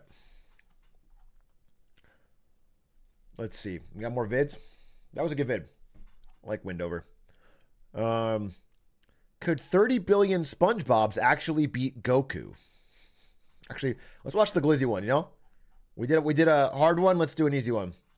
Hot dogs have been a money-making machine for MLB for over a century that they will protect at all costs. They don't care that hot dogs have injured players. Send fans to the hospital. One package of hot dogs required the bomb squad to show up and a stadium to be evacuated. A hot dog once got a player arrested after he hit one with a bat, and according to one report, one player died of a hot dog overdose. R.I.P. To MLB, this doesn't matter. Everywhere you go, they are promoting hot dogs, giving them away for $1, making commercials about them, and doing everything they can to make you buy one, taking in over $100 million a year from hot just dogs? from selling hot dogs. However, MLB's cash crop is under attack.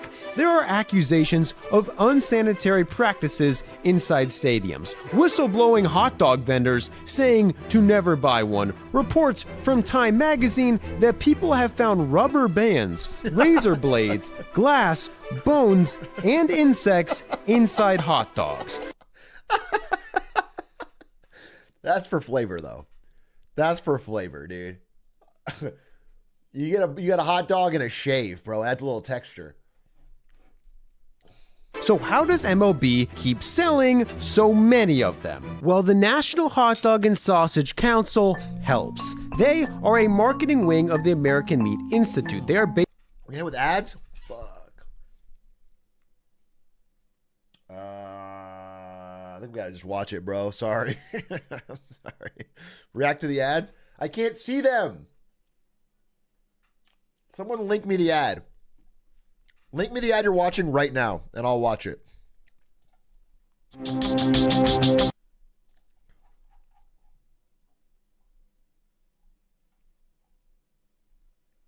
Let me see if I can open this in incognito and it gives me the ads. Open this in incognito and it gives me the ads. Do I get ads? Low-key desperate right now. Their momentum is fading. Oh, I'm gonna watch this stupid ad. What is this? Is going in V. Nice car. It's an Ev. Rhymes with Kev. You think they don't charge fast enough or go far enough. Up to 80% charge in 18 minutes. Range? Heck, we could go to Mexico. Are you Kevin Bacon? Blue or red? I can also make it play nature sounds if you want. Introducing the all-electric Hyundai Ioniq 6 with up to 360-mile range. When it comes to EVs, we're thinking of every mile. Why make it seem so uncool? Why make the EV seem so lame? Oh, NVIDIA 40 series? Holy shit, all packed into one laptop? Buy.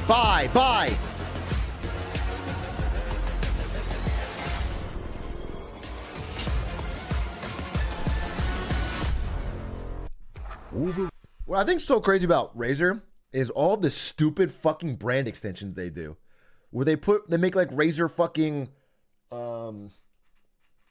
chairs and toasters and fucking I'm gonna watch. And while there's tools for every trade, Razer cat ears, Razer gum, Razer are still attached to our legs. I think it's so. That's why every Wolverine boot goes beyond comfort to help you. Tacky's not the word. It reduces the premium value of their brand. Tacky's not the word. We're back. Reduces the. Oh, we're back. Pog. That wasn't even that many.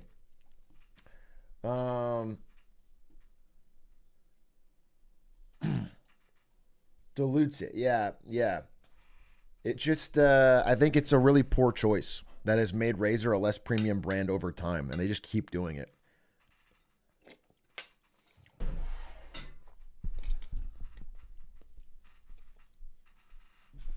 Hey, Shrock, why don't you use WD-40 on your chair so it doesn't squeak? I'd rather spend thousands of dollars on a new chair for no fucking reason than do a small investment to fix this chair right now. Thanks, though. Thanks for your question. Big A, when is NVIDIA stock going to come down? It never comes down. It's going to go to the moon and stay there, and then go to the sun, and then stay there, and then go to the outer fucking galaxy. And you will never, ever, ever lose money investing in a big tech stock. NVIDIA included.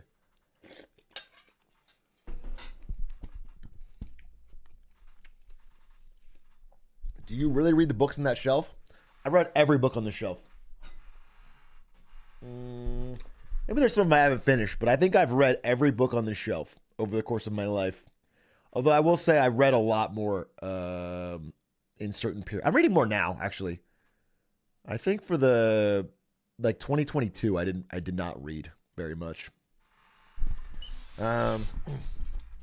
Summarize them. I could pick any one of these, and I could summarize it for you. Except for Black Edge. That I just bought because of chat. I haven't even read that one yet. That one right there. How'd you pack all that shit? Must have been a pain in the ass. Yeah, it was actually. Books are very hard to move and they're heavy and they hurt your back. The red one. Summarize it now. There's literally fucking 40 red ones. Because business books love to do the all red thing. It's super common in business books to do all red. Here's one.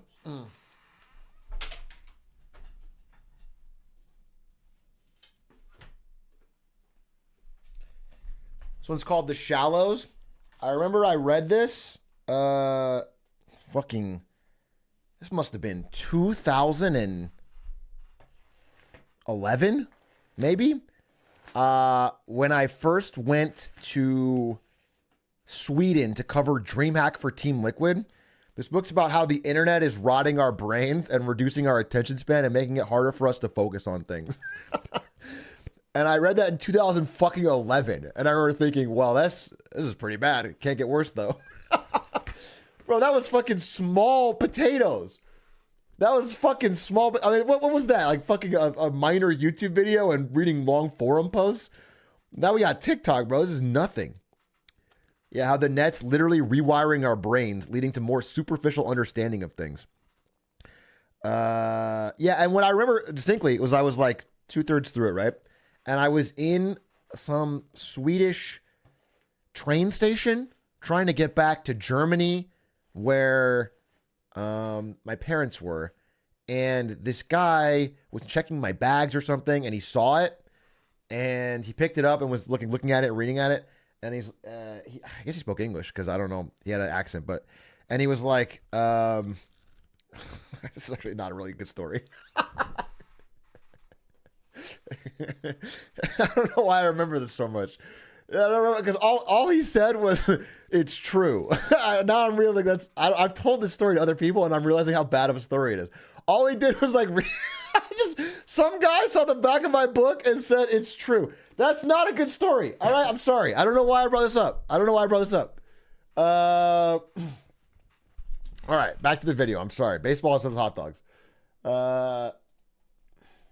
Basically an organization designed to push out hot dog propaganda and do whatever they can to protect the image of hot dogs, which is being attacked constantly, putting theirs and MLB's pocketbooks at risk. To fight back, they publish things like the Hot Dog and Sausage Council. I mean, just because someone's in a hot dog outfit doesn't mean you can hit him with a bat. Is that a crazy take? Just because you put on a certain costume does not mean, oh, really? You guys are against that theory? Interesting. Next time I see you in your fursuits, then you'll have a different fucking take, huh? Maybe when you're walking around in your fursuit, you're gonna think maybe you should be protected.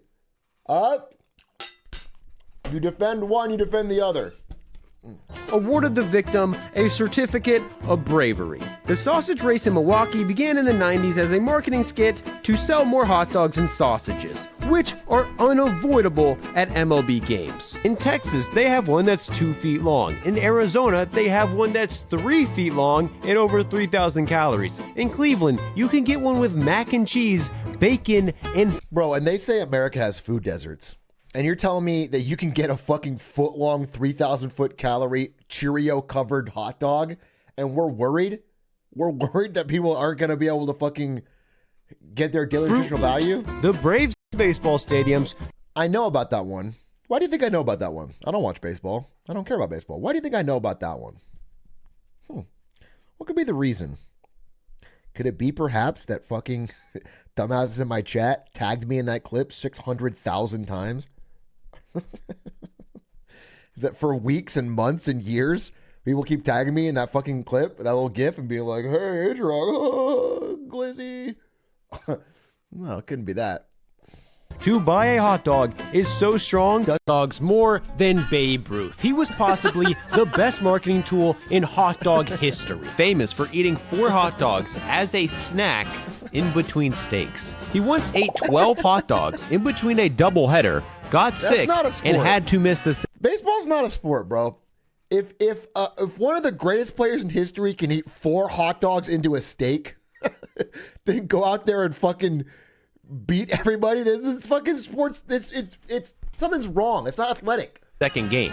He once thought it would be funny to steal and eat a hot dog from a kid in the stands in the middle of a game. the kid started crying, and he had to give him an autograph and $20. And in 1925, it was reported that he died from eating too many hot dogs. This report was wrong, but Babe Ruth was sent to the hospital. The official story was that he had eaten 12 to 18 hot dogs, caused him to get so sick that he required surgery and had to miss multiple months of the season. In reality, he likely had an ailment that was caused by his excessive drinking, and the reports of a hot dog overdose were just a cover-up. Babe Ruth was the face of baseball as that's well. Fine. He didn't eat too many glizzies. He is an alcoholic, which is totally chill. As the face of hot dogs, growing the connection between the two. When you think of a baseball game, you think of hot dogs, and Babe Ruth is a massive reason why, but not the only reason. In fact, hot dogs may have actually been invented at a baseball game. Hot dogs were brought to America in the 1800s, but were served without a bun. To prevent people from burning their hands, they were given gloves to eat hot dogs with. However, this is less than ideal for vendors' profits because many people wouldn't return the gloves. Because of this, vendors created a new type of glove. They called it a bun, creating the modern hot dog. The origin of the bun is cloudy at best, but according to many, the first bun was introduced by a vendor at a New York Giants game at the Polo Grounds in 1901. The bun gave fans the perfect food. It was cheap, created little to no mess. It was perfect to eat in a stadium seat without a table because it didn't require utensils and could be eaten with one hand, leaving the other hand open for a drink. It was the perfect stadium food. And over 100 years later, hot dogs are still the most popular food at MLB games. Okay, be honest. And I'm not going to judge you. Does anyone go into like 7-Eleven and buy, or gas stations, and buy those rotating hot dogs that have been sitting there? Okay, just to be clear, I am going to judge you. I just lied to make sure you'd say the honest truth. That is disgusting. Those are disgusting. Those have been in there for fucking weeks at a time, bro. And the quality has got to be mutated. They are yummy. No. It ages like wine. Dude, they look so bad. Can I get that fucking footage again? FM hot dog. Are still the most popular food at MLB games. At Fenway Park, they make 12% of food sales alone. And the Dodgers sell over 3.5 million of them in a single season. But are these hot dogs that are eaten millions of times a year actually safe to eat? Gross. But before we get to that, a quick word from today's sponsor. One of my favorites, HelloFresh, has teamed up with Factor, a meal service. We love Factor here. Nowadays, teams sell everything from sushi, alligator corn dogs in Texas, a $150 Wagyu cheeseburger in Atlanta, and a ton of other high-end items. But none of this is as profitable as hot dogs. They're easier to make, have less labor costs, can be stored longer without going bad, and have some of the highest profit margins of any other food. If teams could, they would only sell hot dogs because they're the most profitable, which may be why several teams have hot dog races on the field. This season, MLB has been running an entire TV commercial about hot dogs, not a brand of hot dogs. That's what I always want when I buy food, to know that the person selling it to me is getting a huge profit margin on a $1 item. When it's cheap and I know most of that is upcharge, then I know I've got some real quality. I know they really put a lot into it. That's the best sign to me.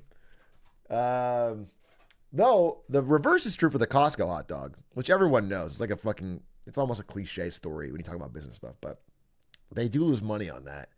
And they apparently haven't sacrificed quality to keep it at that price. They just make the money elsewhere. So technically it is a good deal.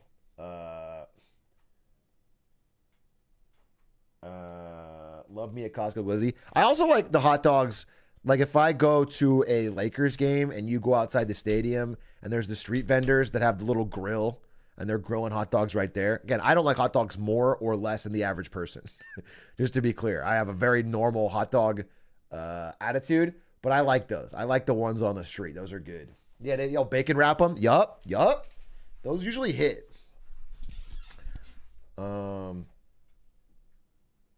Just hot dogs in general. If you go to a game, almost every concession stand sells hot dogs. Even if you successfully pass these stands without buying one, a person with a box of them will surely come to your seat and try to sell you one. They are unavoidable and temptations are everywhere. But there's also been a ton of attacks on hot dogs, like the bold claim from the University of Michigan that says eating a hot dog takes 36 minutes off your life. In 2014, an expose on stadium dogs featured a stadium worker telling the Huffington... Bro, it's got to be more than 36 for those 7-Eleven dogs. All I'm telling you. Don't say still worth it.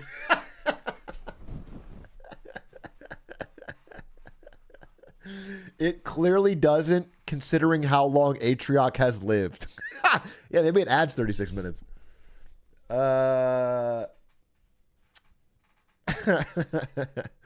Post that she would never advise anyone to eat a stadium dog due to the practice of cooking them, then recooking unsold dogs in old hot dog water. Gross. In 2010, Outside the Lines found that 28% of professional sports venues had at least half of their food vendors with major health code violations. In 2015, half, though. the Royals did a $1 dog night. The $1 dogs were disgusting.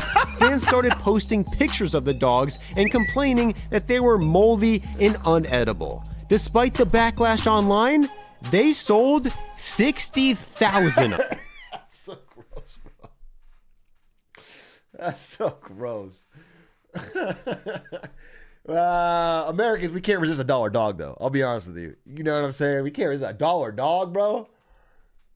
Mold or not. Of them. By comparing the attendance to the previous home game, Dollar Dog Night attracted 19,000 extra fans, making them around 500 grand extra just from ticket sales. If you count the price of parking, merch sales, food sales, this $1 dog night comfortably made the Royals over $1 million. 60% of fans say that if they could only have one ballpark food, it would be a hot dog. They don't care how contaminated some claim them to be. Just ask the Phillies, who may have the richest history of hot dogs in sports, and also one of the most controversial and dangerous. They invented the hot dog cannon. Introduced in 1996, it is usually wielded by the Philly fanatic who uses it to shoot hot dogs at people in the crowd. You can't One eat fan that. got hit in the face with one of these hot dogs and had to be rushed to the hospital.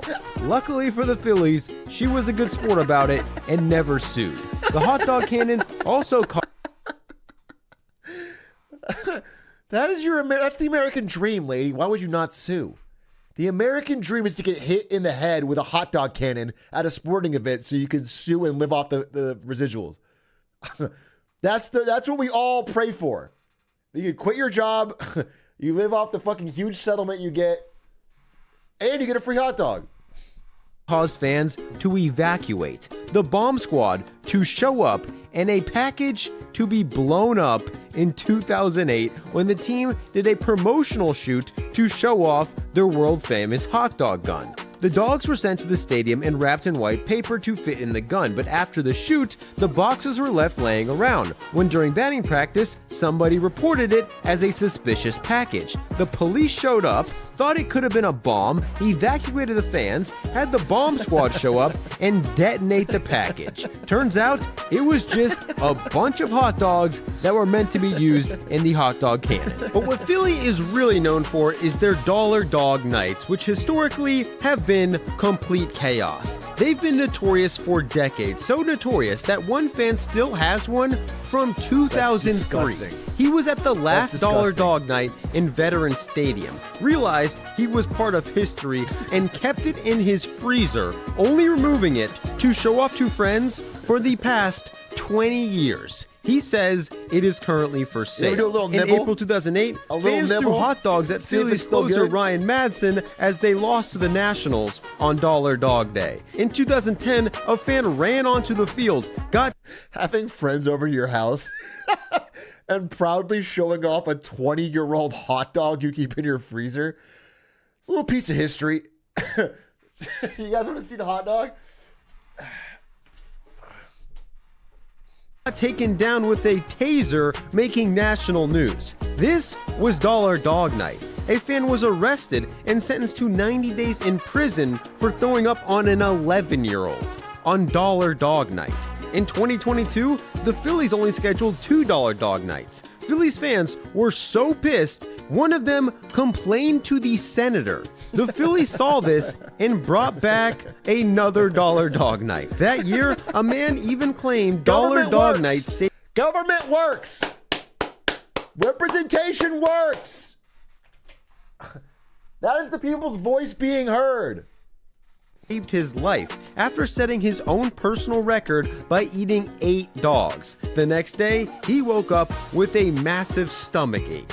After the pain didn't go away, he finally went to the doctor, found out he had cancer, and started treatment right away. Since they caught it early, less than a year later, he is cancer-free, just because he ate way too many dogs at Dollar Dog Night. This year... All right, I mean, cool. I guess it saved his life. I also think that a lifetime of eating processed $1 dogs may have been involved in the cancer, but I guess they caught it because he ate so many. The Phillies had $3 Dog Nights. The estimated wait for a dog in the first game was over 30 minutes. They ate an insane 74,000 hot dogs, and towards the end of the game, threw hundreds of them onto the field. The second one sold out again, beat the... Hot dog-related cancer is not Glancer. I want you to know that. previous record, selling over 80,000 dogs. And once again, towards the end of the game, hot dogs started coming onto the field.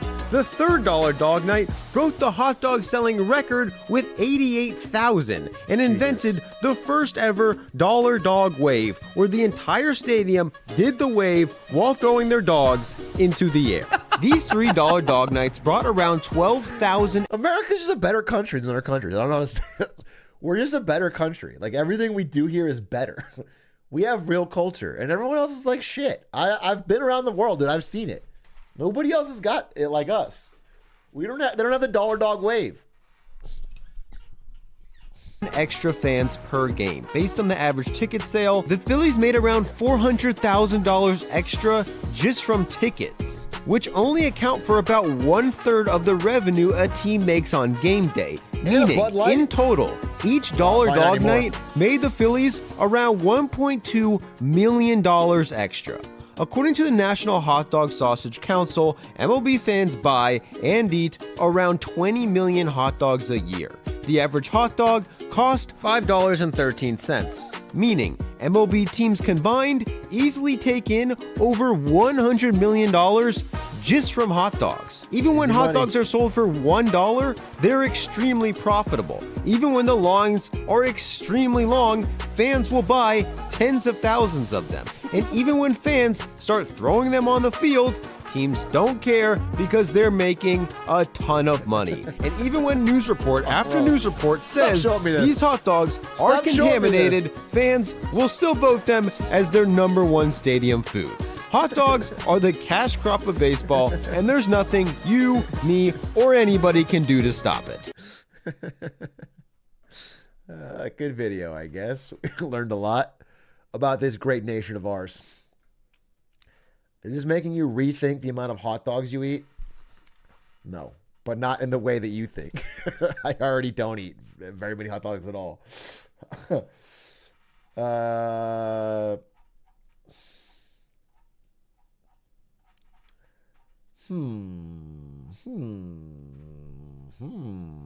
Let's see. What other videos? What can we learn? All right, we need to follow that up with an actual learning video. Should airships make a comeback? Probably not. The band everyone thought was the Beatles, is that the Monkees? The dark side of music piracy? Is it just like a fucking music executive crying? Because he only has one jet. Unbroken 22-minute video. Why Outback Steakhouse is so successful in Brazil. That's kind of funny. I'm actually kind of interested. Because we like Brazilian steakhouses. They massively upcharge here. and they want Outback Steakhouse, which is an American chain based on Australia. That's 9 minutes. I'll give it a shot. Why? I'm interested. Why? Outback Steakhouse, known for its American twist on Australian barbecue, has found an unlikely home, Brazil. The country generates a staggering 83% of Bloomin' Brands' nearly $500 million in international sales. Wait, In the really? first half of 2023, Outback Brazil saw sales grow 61%, traffic increased by 42%, and the average check by 19.2%. This is recent. In 2023. Wait, 83% of their entire global income comes from Brazil? To the same time in 2022. That's insane. Meanwhile, for the U.S. operations, those numbers were 3.9%, negative 5%, and 8.9% respectively. Nearly half of its total international restaurants are located in Brazil. So it's a little over 10% of their revenue that we're forecasting in 2023 will come from Brazil. Wait, Thanks to Brazil's I rising didn't know it middle was that class and dominant. food culture centered around beef, the brand has amassed a huge following, both on social media as well as in person. Nosso noivado foi aqui, no Outback, né? Sorry, wait. Social media as well. Outback Brazil has 2.6 million on Instagram. I have to see this. I have to see this. Outback Brazil Instagram.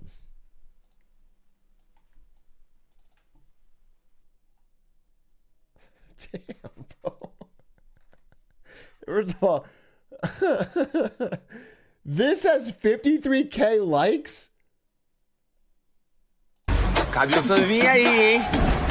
Caraca, moleque! O Outback juntou os seus clássicos com um churrasco brasileiro. Ribs, steak, linguiça de ribs e pão australiano. De alho?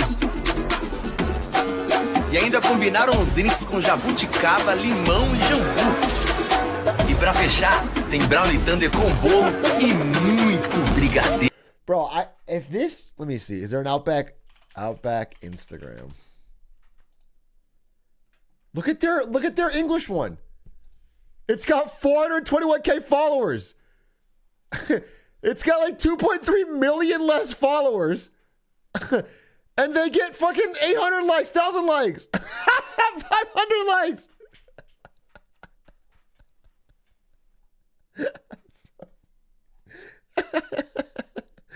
Dude, that is so funny. Wow, it is a fucking bona fide hit. This got 80K. What does it say? What does this say?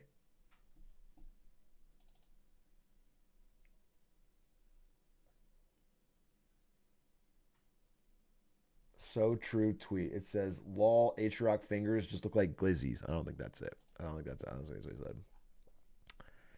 Quer 106,000. comer à vontade no Outback por menos de R$100? Eu vou te mostrar como. O rodízio tá por lá com 2 opções para curtir muito. Com chopp Brahma liberado ou com refil não alcoólico. Esse inclui os refrigerantes e iced teas. E entre os... Dude, that's crazy. I did not know. Actually, I thought this was like an exaggeration, but they really are in love with Outback. Nosso noivado foi aqui, no Outback, né? Foi They got só nós engaged dois, in Outback? A gente veio pra almoçar.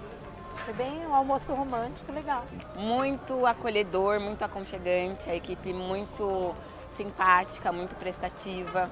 So how did an Australian-inspired steakhouse take over a country so famous for its local barbecue? Yeah.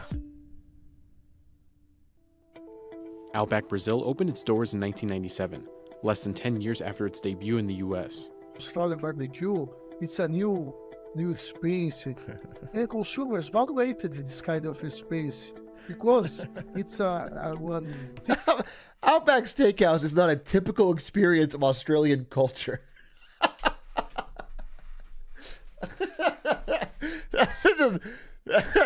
Oh, you know what? Yes, it is, actually. I'm sorry. I forgot that I'm American, and so I can dictate other people's cultures. And I'm pretty sure it is. Typical experience of another country. At the time, there were only 11 international Outbacks in Canada, Korea, Mexico, Philippines, and Aruba. By 2005, Bloomin' Brands, under its former name Outback Steakhouse Inc., had about 140 international stores, of which 12 were in Brazil. Quickly, the Latin American country proved to be crucial for the company's success. A year later, Outback Steakhouse, then called OSI Restaurant Partners, was acquired by private equity firm Bain Capital and Canada Management for $3.5 billion, Hell or yeah. over $40 a share, forming Bloomin' Brands. Hell yeah. The company went public in 2012, selling 16 million shares at $11 each. At that time, Brazil accounted for about a fifth of Outback's international footprint. By 2017, that number had grown to 35%, and sales to $377 million across 87 locations, a massive jump from 2013. However, in the years leading up to the pandemic, Bloomin' Brands' overall sales remained stagnant, seeing little growth and some years even declining. At the start of 2020, reports started spreading that Bloomin' was divesting from the Brazil market, partly to streamline its operations and bolster margins. The company started down the path of pursuing new ownership structures and potentially finding a license partner that could operate the brand, and it would allow them to extract some value and monetize the business while maintaining an ownership piece. Outback's operations in the country were estimated to be worth $472 million. However, those plans fell through. CNBC reached out to Bloomin' Brands, but the company declined to participate. For Bloomin' Brands, as with most restaurant chains, the pandemic hit hard, with dropping revenues and tumbling stock prices. However, within a year, the Brazil segment had bounced back, and that return reflected in the company's stock. Just to frame it, in the US, most casual diners per store sales volumes are up 8 to 10%, call it, give or take. If you look at their Brazilian units, they are up in the mid-20s. Even with COVID and the economy recovering here, but tell me why. There's still a strong demand for these restaurant chains. U.S. exports of consumer-oriented Why products, Brazil specifically? Some of these products are going to these restaurant chains. This number has increased. It did not decrease during COVID in 2020. While a surprise to some, the American twist on Australian-inspired barbecue has worked well in a country well known for its traditional barbecue culture. I don't know enough about Australian food. I've only been to New Zealand.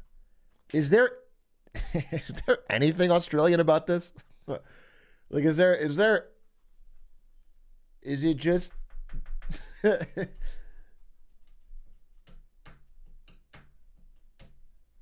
it's called Outback. Shrimp. In the past decade, Brazil has witnessed a rise in... Like, okay, I have some Australian fans, right? You guys do. I understand it's a little bit exaggerated, but you guys do eat a bloomin' onion every morning, right? You guys wake up and you have bloomin' onion for breakfast. Okay, obviously that's true. 2 for me. Okay. Typically 2 for me. All right, you're a big eater. I like that. If I'm lucky. Okay. All right. Okay, got it. We call them bloomies. I see. It's a regional thing. Okay. Purchasing power from an expanding middle class. The country is the largest consumer market in Latin America, with about 50% of its over 213 million population considered middle class, a group which spends considerably on dining out. There's an increasing disposable income and purchasing power of the middle class, which allows them to spend more on eating out. And there's a positive reputation and brand recognition of U.S. restaurant chains here, which are seen as trendsetters and providers of high-quality services and products. Initially starting in major cities like Sao Paulo and Rio de Janeiro, today, Outback... It's kind of like how KFC in America is seen as kind of like a, fairly basic to shitty fast food place. Like, I think Popeyes is like 1 tier above. But like KFC in Japan is like classy. It's like nicer. It's like a fucking, you know what I'm saying? Like, it's just a better experience. Brazil's all over the country. At the end of 2022, with 139 stores, the $405 million in sales accounted for about 16% of Outback's global sales. I think they still have a concentration of stores, pretty high concentration that's in Sao Paulo and Rio. And so it would seem that there still is a unit growth opportunity. Obviously, those are the densest population centers there, but it does seem that there's still an opportunity in some underpenetrated areas within the country. Outback's success in Brazil isn't unique to just the American company. Over the years, the country's full-service and quick-service restaurant penetration has been prolific. While iconic American fast food brands like McDonald's, Burger King, and Subway have a large presence in Brazil, they've struggled during high inflationary times. In a survey conducted by Mintel, a market research company, 35% of Brazilian respondents have used more promotional discounts in response to rising prices. That number jumped to 52% for quick-service restaurants like McDonald's, up to 66% at American dine-in restaurants like Outback, which offer things like Billabong Hour, or half-price drinks, and bundle entree meals Billabong starting hour. at just $20. But it's not just affordability driving locals to Outback in Brazil. There's also a shift amongst younger consumers to accommodate for a more modern lifestyle. Talk about an energy that it's tapped into and sort of a chicness of the brand. And, in certain ways, that's how Outback was in the early days here in the U.S., where they had very long lines in the 80s and 90s. It is chic. Back in the day. And Outback's footprint in Brazil is strategically placed in highly concentrated areas such as shopping malls, downtowns, and city centers. Take its Sao Paulo location, home of the largest Outback Steakhouse in the world. Sheesh. Not only is it one of the most densely populated cities in the country, but it's also in the southeast region of Brazil. With some of the It's just so funny that like an American company can make a random steakhouse, throw a big fucking map of Australia in the front, do a fucking cartoonish Australian accent in the fucking advertisements, have no basis in Australia at all, and then make a fucking mint globally. That's awesome. That fucking rules. I actually think that's so sick. Not only is it one of the most densely populated cities in the country, but it's also in the southeast region of Brazil, with some of the highest average earnings in the country, similar to Rio de Janeiro and Brasilia. While location and menu promotions play a critical role in Outback's hold in the Brazilian food zeitgeist, another factor is the chain's theming. As local consumers have returned to dining out post-pandemic, they're looking for new experiences like themed restaurants, which have a massive appeal nationwide. In South and Southeast Brazil, themed restaurants are highly sought after by younger consumers, such as university students. When U.S. restaurant chains can create an atmosphere that keeps people... This is Australian culture, baby. G'day, mate. On a fucking kangaroo graffiti. Yes, dude. We captured it. We bottled it. We fucking got the zeitgeist of Australia. We fucking mass produced it. We figured it out. This sums up all of Australian culture. As an Australian, this is spot on. I mean, this is what it feels like living in Sydney, dude. G'day, mate. Surfing, kangaroos. Yes. And wanting to stay within that environment, then they become successful because that the people that are eating at those restaurants. Don B, one of our friends visiting from Australia and staying in LA right now. I think I was going to go climbing with him tomorrow, but I might invite him to an Outback because I feel like he might be feeling a little homesick. You know what I'm saying? He might be feeling a little bit homesick now that I'm thinking about it. And he's playing all this League of Legends, and maybe we just get him to sit down in an Outback. We don't worry about climbing. I think that would be great. Can enjoy the company of their families and friends. Brazil's food service industry faces some challenges as it continues to recover from the pandemic and price hikes from inflation. In Q2 2023, same-store sales at Outback Brazil jumped over 18% from the... He'll probably say crikey when you tell him. But like a good crikey. He'll probably walk in the front door and say, crikey, it's just like home. And we'll have a great time. I'll have a big fucking smile on his face break out. ...quarter the year prior, and traffic declined by 4%. Compared to its domestic counterpart, the U.S. saw a stark difference with little growth, both in sales and traffic. As for its parent company, Bloomin' Brands, it continues to see share prices recover from its pandemic lows of just over $4 a share to over $28 a share as of late August 2023. Sheesh. Share prices saw a rise earlier that month as activist investor Starboard Value, a company involved in turnarounds such as Papa John's and Darden restaurants, acquired about 9.9% of Bloomin' shares. The stock has been somewhat range bound, and there's been different reasons for that. That pre-pandemic period, it was one of challenged same-store sales at times, or inconsistent same-store sales at times, a little bit below average margin profile as well. Outback Brazil is vital to Bloomin' Brands, and with that, the question remains, is the chain diversified enough? 83% of Bloomin's international sales is from Brazil, and it's nearly half of its entire global footprint. And there were also moments in time where there would be local events, say in Brazil, that caused disruption in the business and same-store sales volatility. It sort of had at times, it was a source of frustration. They rarely got credit or the benefit of when things were going well. And then when there would be one of the... What do you mean? What do you mean credit? You get the money. That's the point. You want the fucking Brazilian people to also worship you? These disruptions or unexpected hit to the business, the stock would often respond negatively to it. Interesting video. I mean, the whole thing is interesting to me because I just did not know. I did not know that Outback specifically, oh fuck, was getting so much of their global profits from one country, and it's Brazil for seemingly no real reason. Except that Brazilian youth want themed restaurants. All right, ladies and gentlemen, we have time for one more video, and then we're going to watch House MD Season 4, Episode 2. Needs to be something that gets us very intelligent. Let's do a refresh. Put it in if you got it. The densest city on Earth. Sounds interesting.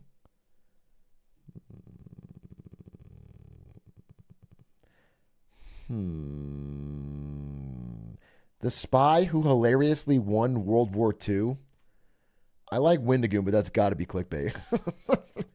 There is no one goofy spy who won World War II. That's just, that can't be true, right? That's dumb. That's...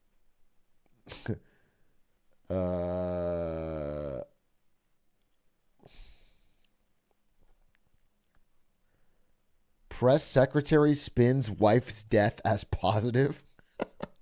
This is 2 minutes, but I just want to see it. It's Onion. Good morning, everybody. Apologize for being late. My wife just died. All right, we've got a lot on the agenda today, so let's begin. At noon, the president will be meeting with Iraqi Prime Minister Maliki via video teleconference. And the purpose of this meeting is going to be to discuss some of the security issues surrounding the newly appointed Iraqi government officials. And yes, Matthew? Ted, I'm so sorry.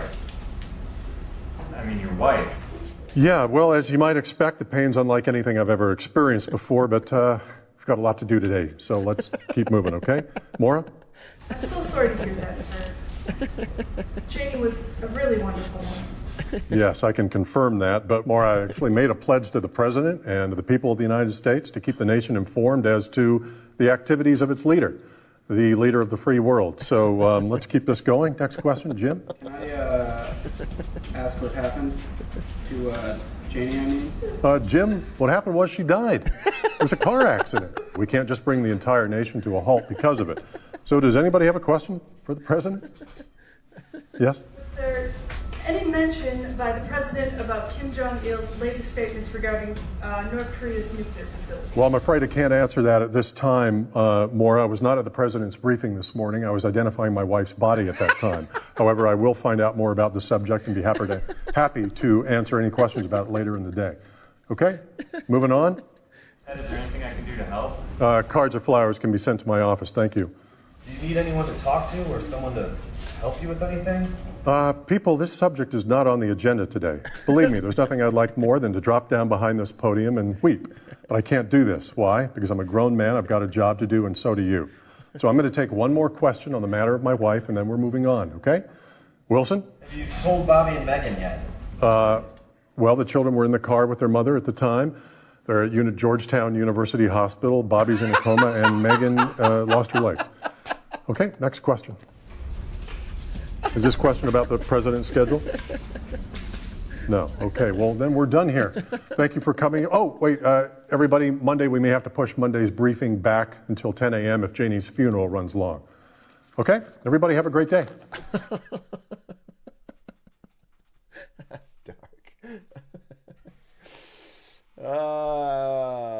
Guys, it's not real. You feel so bad for this guy. It's the Onion. It's the Onion, bro. You thought that was a real guy? You thought that was a real fucking person up there talking about his fucking dead kids who didn't... You're insane. Oh my God, brain rot.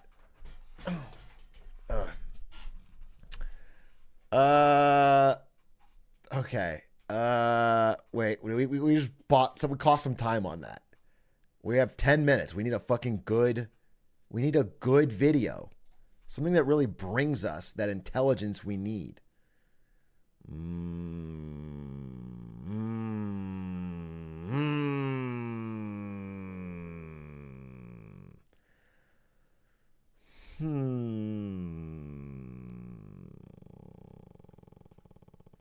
need something.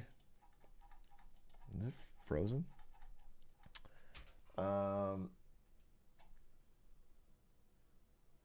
Complete add sort by length. That'd be a good idea, actually. It keeps freezing, bro. Vegas scam, good vid. Post again. TF2. A problem so hard even Google relies on random chance. No, we've already seen this one. No. The world's most liked YouTube comment. I did learn stuff today, but I don't know that I got that fucking Goldman Sachs helps China buy foreign companies. There's a network's password sharing bubble.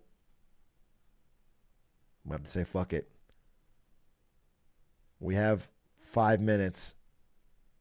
That's a skit? Oh, I don't want a skit. I want to learn something, but now we have less and less time to learn it. Why Starbucks failed in Australia? Fuck it. That's a what I want to know. Because Outback worked well in Brazil. Why did Starbucks fail in Australia? Starbucks has coffee shops all over the world. There are more than 28,000 locations in 76 markets. Okay. From Shanghai to Guantanamo Bay. Okay. And in China, a new Starbucks location. Why Guantanamo Bay, bro? Where they torture people? That's your two options? Shanghai to Guantanamo Bay. Opens up every 15 hours. But there is one continent that seems uninterested in the hype over the Seattle-based coffee chain. And that continent is Australia. It's proven to be one of the toughest markets in the world to break into.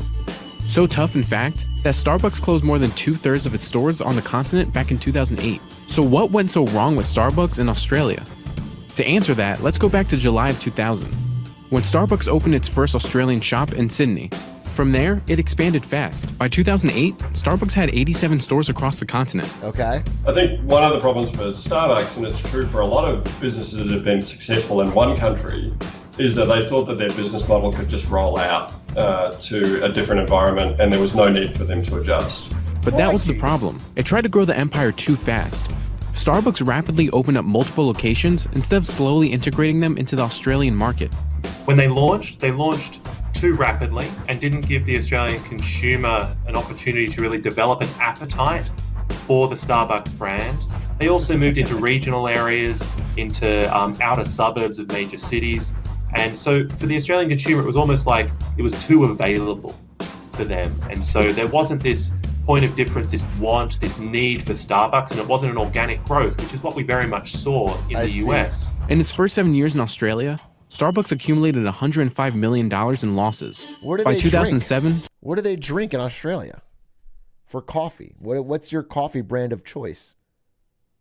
No one buys it here, too overpriced compared to better. They drink piss. Ground up kangaroo. VB, lots of tea.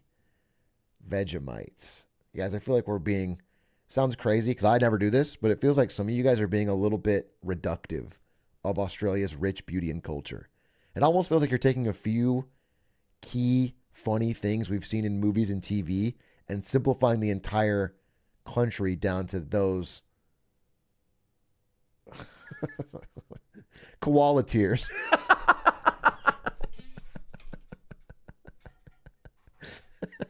Based. It's true. Foster's, yep. Starbucks Australia was hanging on by a thread, taking big loans from the US, totaling up to $54 million. And in 2008, Starbucks announced it was shutting down 61 stores. But of course, 2008 was a difficult time for businesses due to the financial crisis. Yeah. Along with the Australia closures, Starbucks also closed 600 underperforming American stores. But even still, such a retreat in Australia was embarrassing for the brand. When you're shutting down 75 stores, for the Australian consumer, when they when they did leave the market, or at least a large number of their stores were shut down, they didn't really care. It's partly because Australians are spoiled for choice when it comes to coffee. Australia's coffee market is one of the biggest in the world. The industry is expected to hit more than $6 billion. Well, it turns out you guys aren't experts on Australia at all, because all of you said they don't drink coffee. It's fucking tea and fucking Foster's beer. They drink coffee, dude. In total revenue in 2018. They've been immersed in nuances of cafe culture since the mid-1900s, when Italian and Greek immigrants began traveling to the country. The immigrants introduced Australians to espresso. By the 1980s, Australians were fully engulfed in cafe culture. They've also grown accustomed to specialty menu items, like a flat white or an Australian macchiato. So cafes in Australia were born out of like the Italian culture of, meeting a friend. It's like Australian Dak Shepard. Doesn't he look exactly like him? A little less. And knowing your local barista and it being kind of like a local meeting place where everyone knew each other, and that coffee was just a part of that. And then Starbucks came in with what is more of an American style like coffee culture, which is essentially just like coffee is a product, coffee is a commodity, coffee is like to perk me up in the morning. It's caffeination. Starbucks had a basic menu and offered more sugary drinks, which most Australians didn't like. What? In Australia, where local tastes are different, so we don't really want a coffee that's hundreds of ounces with lots of sugar in it. We want something a bit more sophisticated. Plus, Starbucks charged more than local cafes. So Australians instead opted to pay less for coffee they liked from a local barista they trusted. And so when you come in with this big hey, we're going to open all these cafes and they're all going to be to-go focused, it just was the complete wrong market for what the Australian was used to. But there's one American coffee company that's thriving in I figured it out. It's because Australians don't want to work. Okay? Starbucks only helps you if you're a busy on-the-go person. But if you're going to sit around and fucking drink coffee in the cafe all day and waste time, and you're lazy, then you need a fucking slower paced store. No grind say. Australia. Founded in Chicago and now based in Australia, Gloria Jean's got the traction in Australia that Starbucks couldn't. Gloria Jean's has more than 400 Australian locations and serves more than 35 million consumers in Australia each year. So what is Gloria Jean's doing in Australia that Starbucks isn't? Well, the company attributes its success to two Australians who franchised the business in their home country. Shops started to show up in Australia in 1996. Fast forward to today, the company has a presence in every Australian state. The reason? Its menu. The chain offers a wide variety of espresso drinks and specialty coffee. Failing to adapt its menu to Australians' coffee culture proved to be a mistake for Starbucks. And the company faces another challenge later this year: Italy.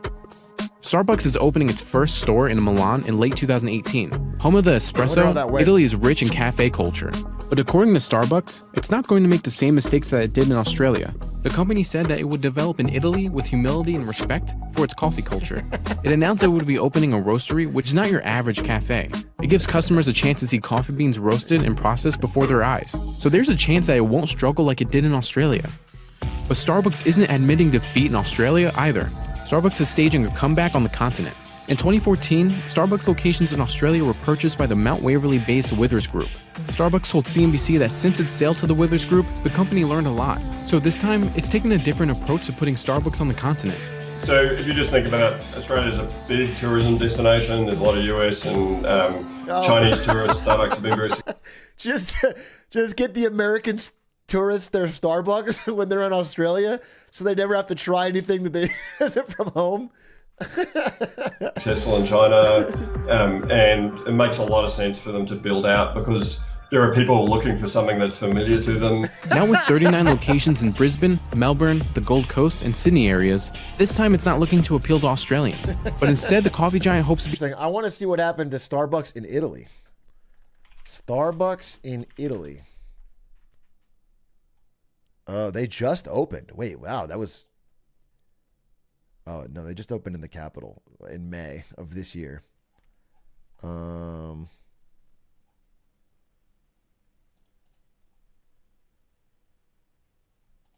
this launched a year ago.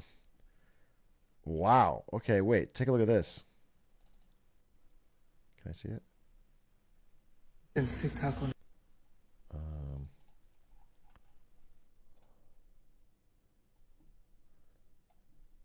What? No, I want.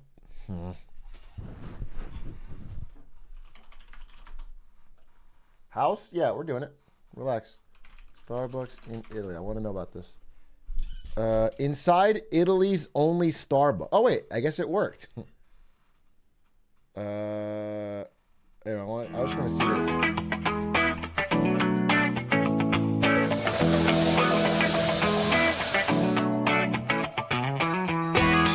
That's a Starbucks?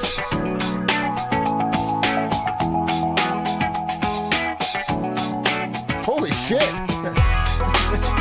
Hi guys, this is Claudia and today we're in Milan and I'm standing outside Italy's only Starbucks. So this is a very special Starbucks in fact because it is a roastery and I can tell you that just by looking at it from the outside, it is stunning. It used to be an historical... It says Starbucks like in one small part of it, you can't even tell. ...building here in the city of Milan. And this is a very important opening for Starbucks because as we all know, Italians are very proud of their coffee culture and their local independent cafes. So for such a big chain like Starbucks to land into the Italian coffee culture, that is a very big deal. Want to see what's so special about it? Let's go check it out.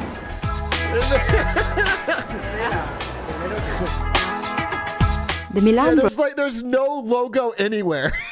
It's like, okay, that's not even really a Starbucks at this point. You just made a fucking incredibly high-end coffee shop. That doesn't. You didn't. Roastery is one of only 5 Starbucks Reserve roasteries in the world, and it is the only roastery in Europe. It was labeled by the company itself as the most beautiful Starbucks in the world. The Milan Roastery is 2,500 square feet and is located in Piazza Cordusio, just minutes away from Milan's main attraction, the Duomo. You know, the main attraction is the Starbucks Reserve. That's really funny. All right, well, ads are playing. That's perfect. That's perfect. Ads are playing. Once they're finished, we'll watch House. So let's get snacks. Let's get drinks.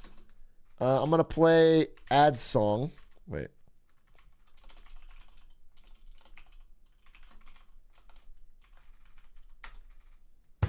All right, ads are over. I love the bass line. Actually, I love that whole song. It's fucking incredible. Shout outs to Drop Spindle. We are now watching Season 4, Episode 2, The Right Stuff of House. Apparently, this episode's a banger. Also, apparently, this season is a writer's strike season, so they really get off the fucking rails. Though, my understanding is that all the episodes we watched were written by writers. The strike happened during production, so they cut the season short. So it's a little rushed and a little crazy. But it's not like it wasn't. It's not like it's just like not. It's not. The writers were involved. All right. I'm going to turn the light off.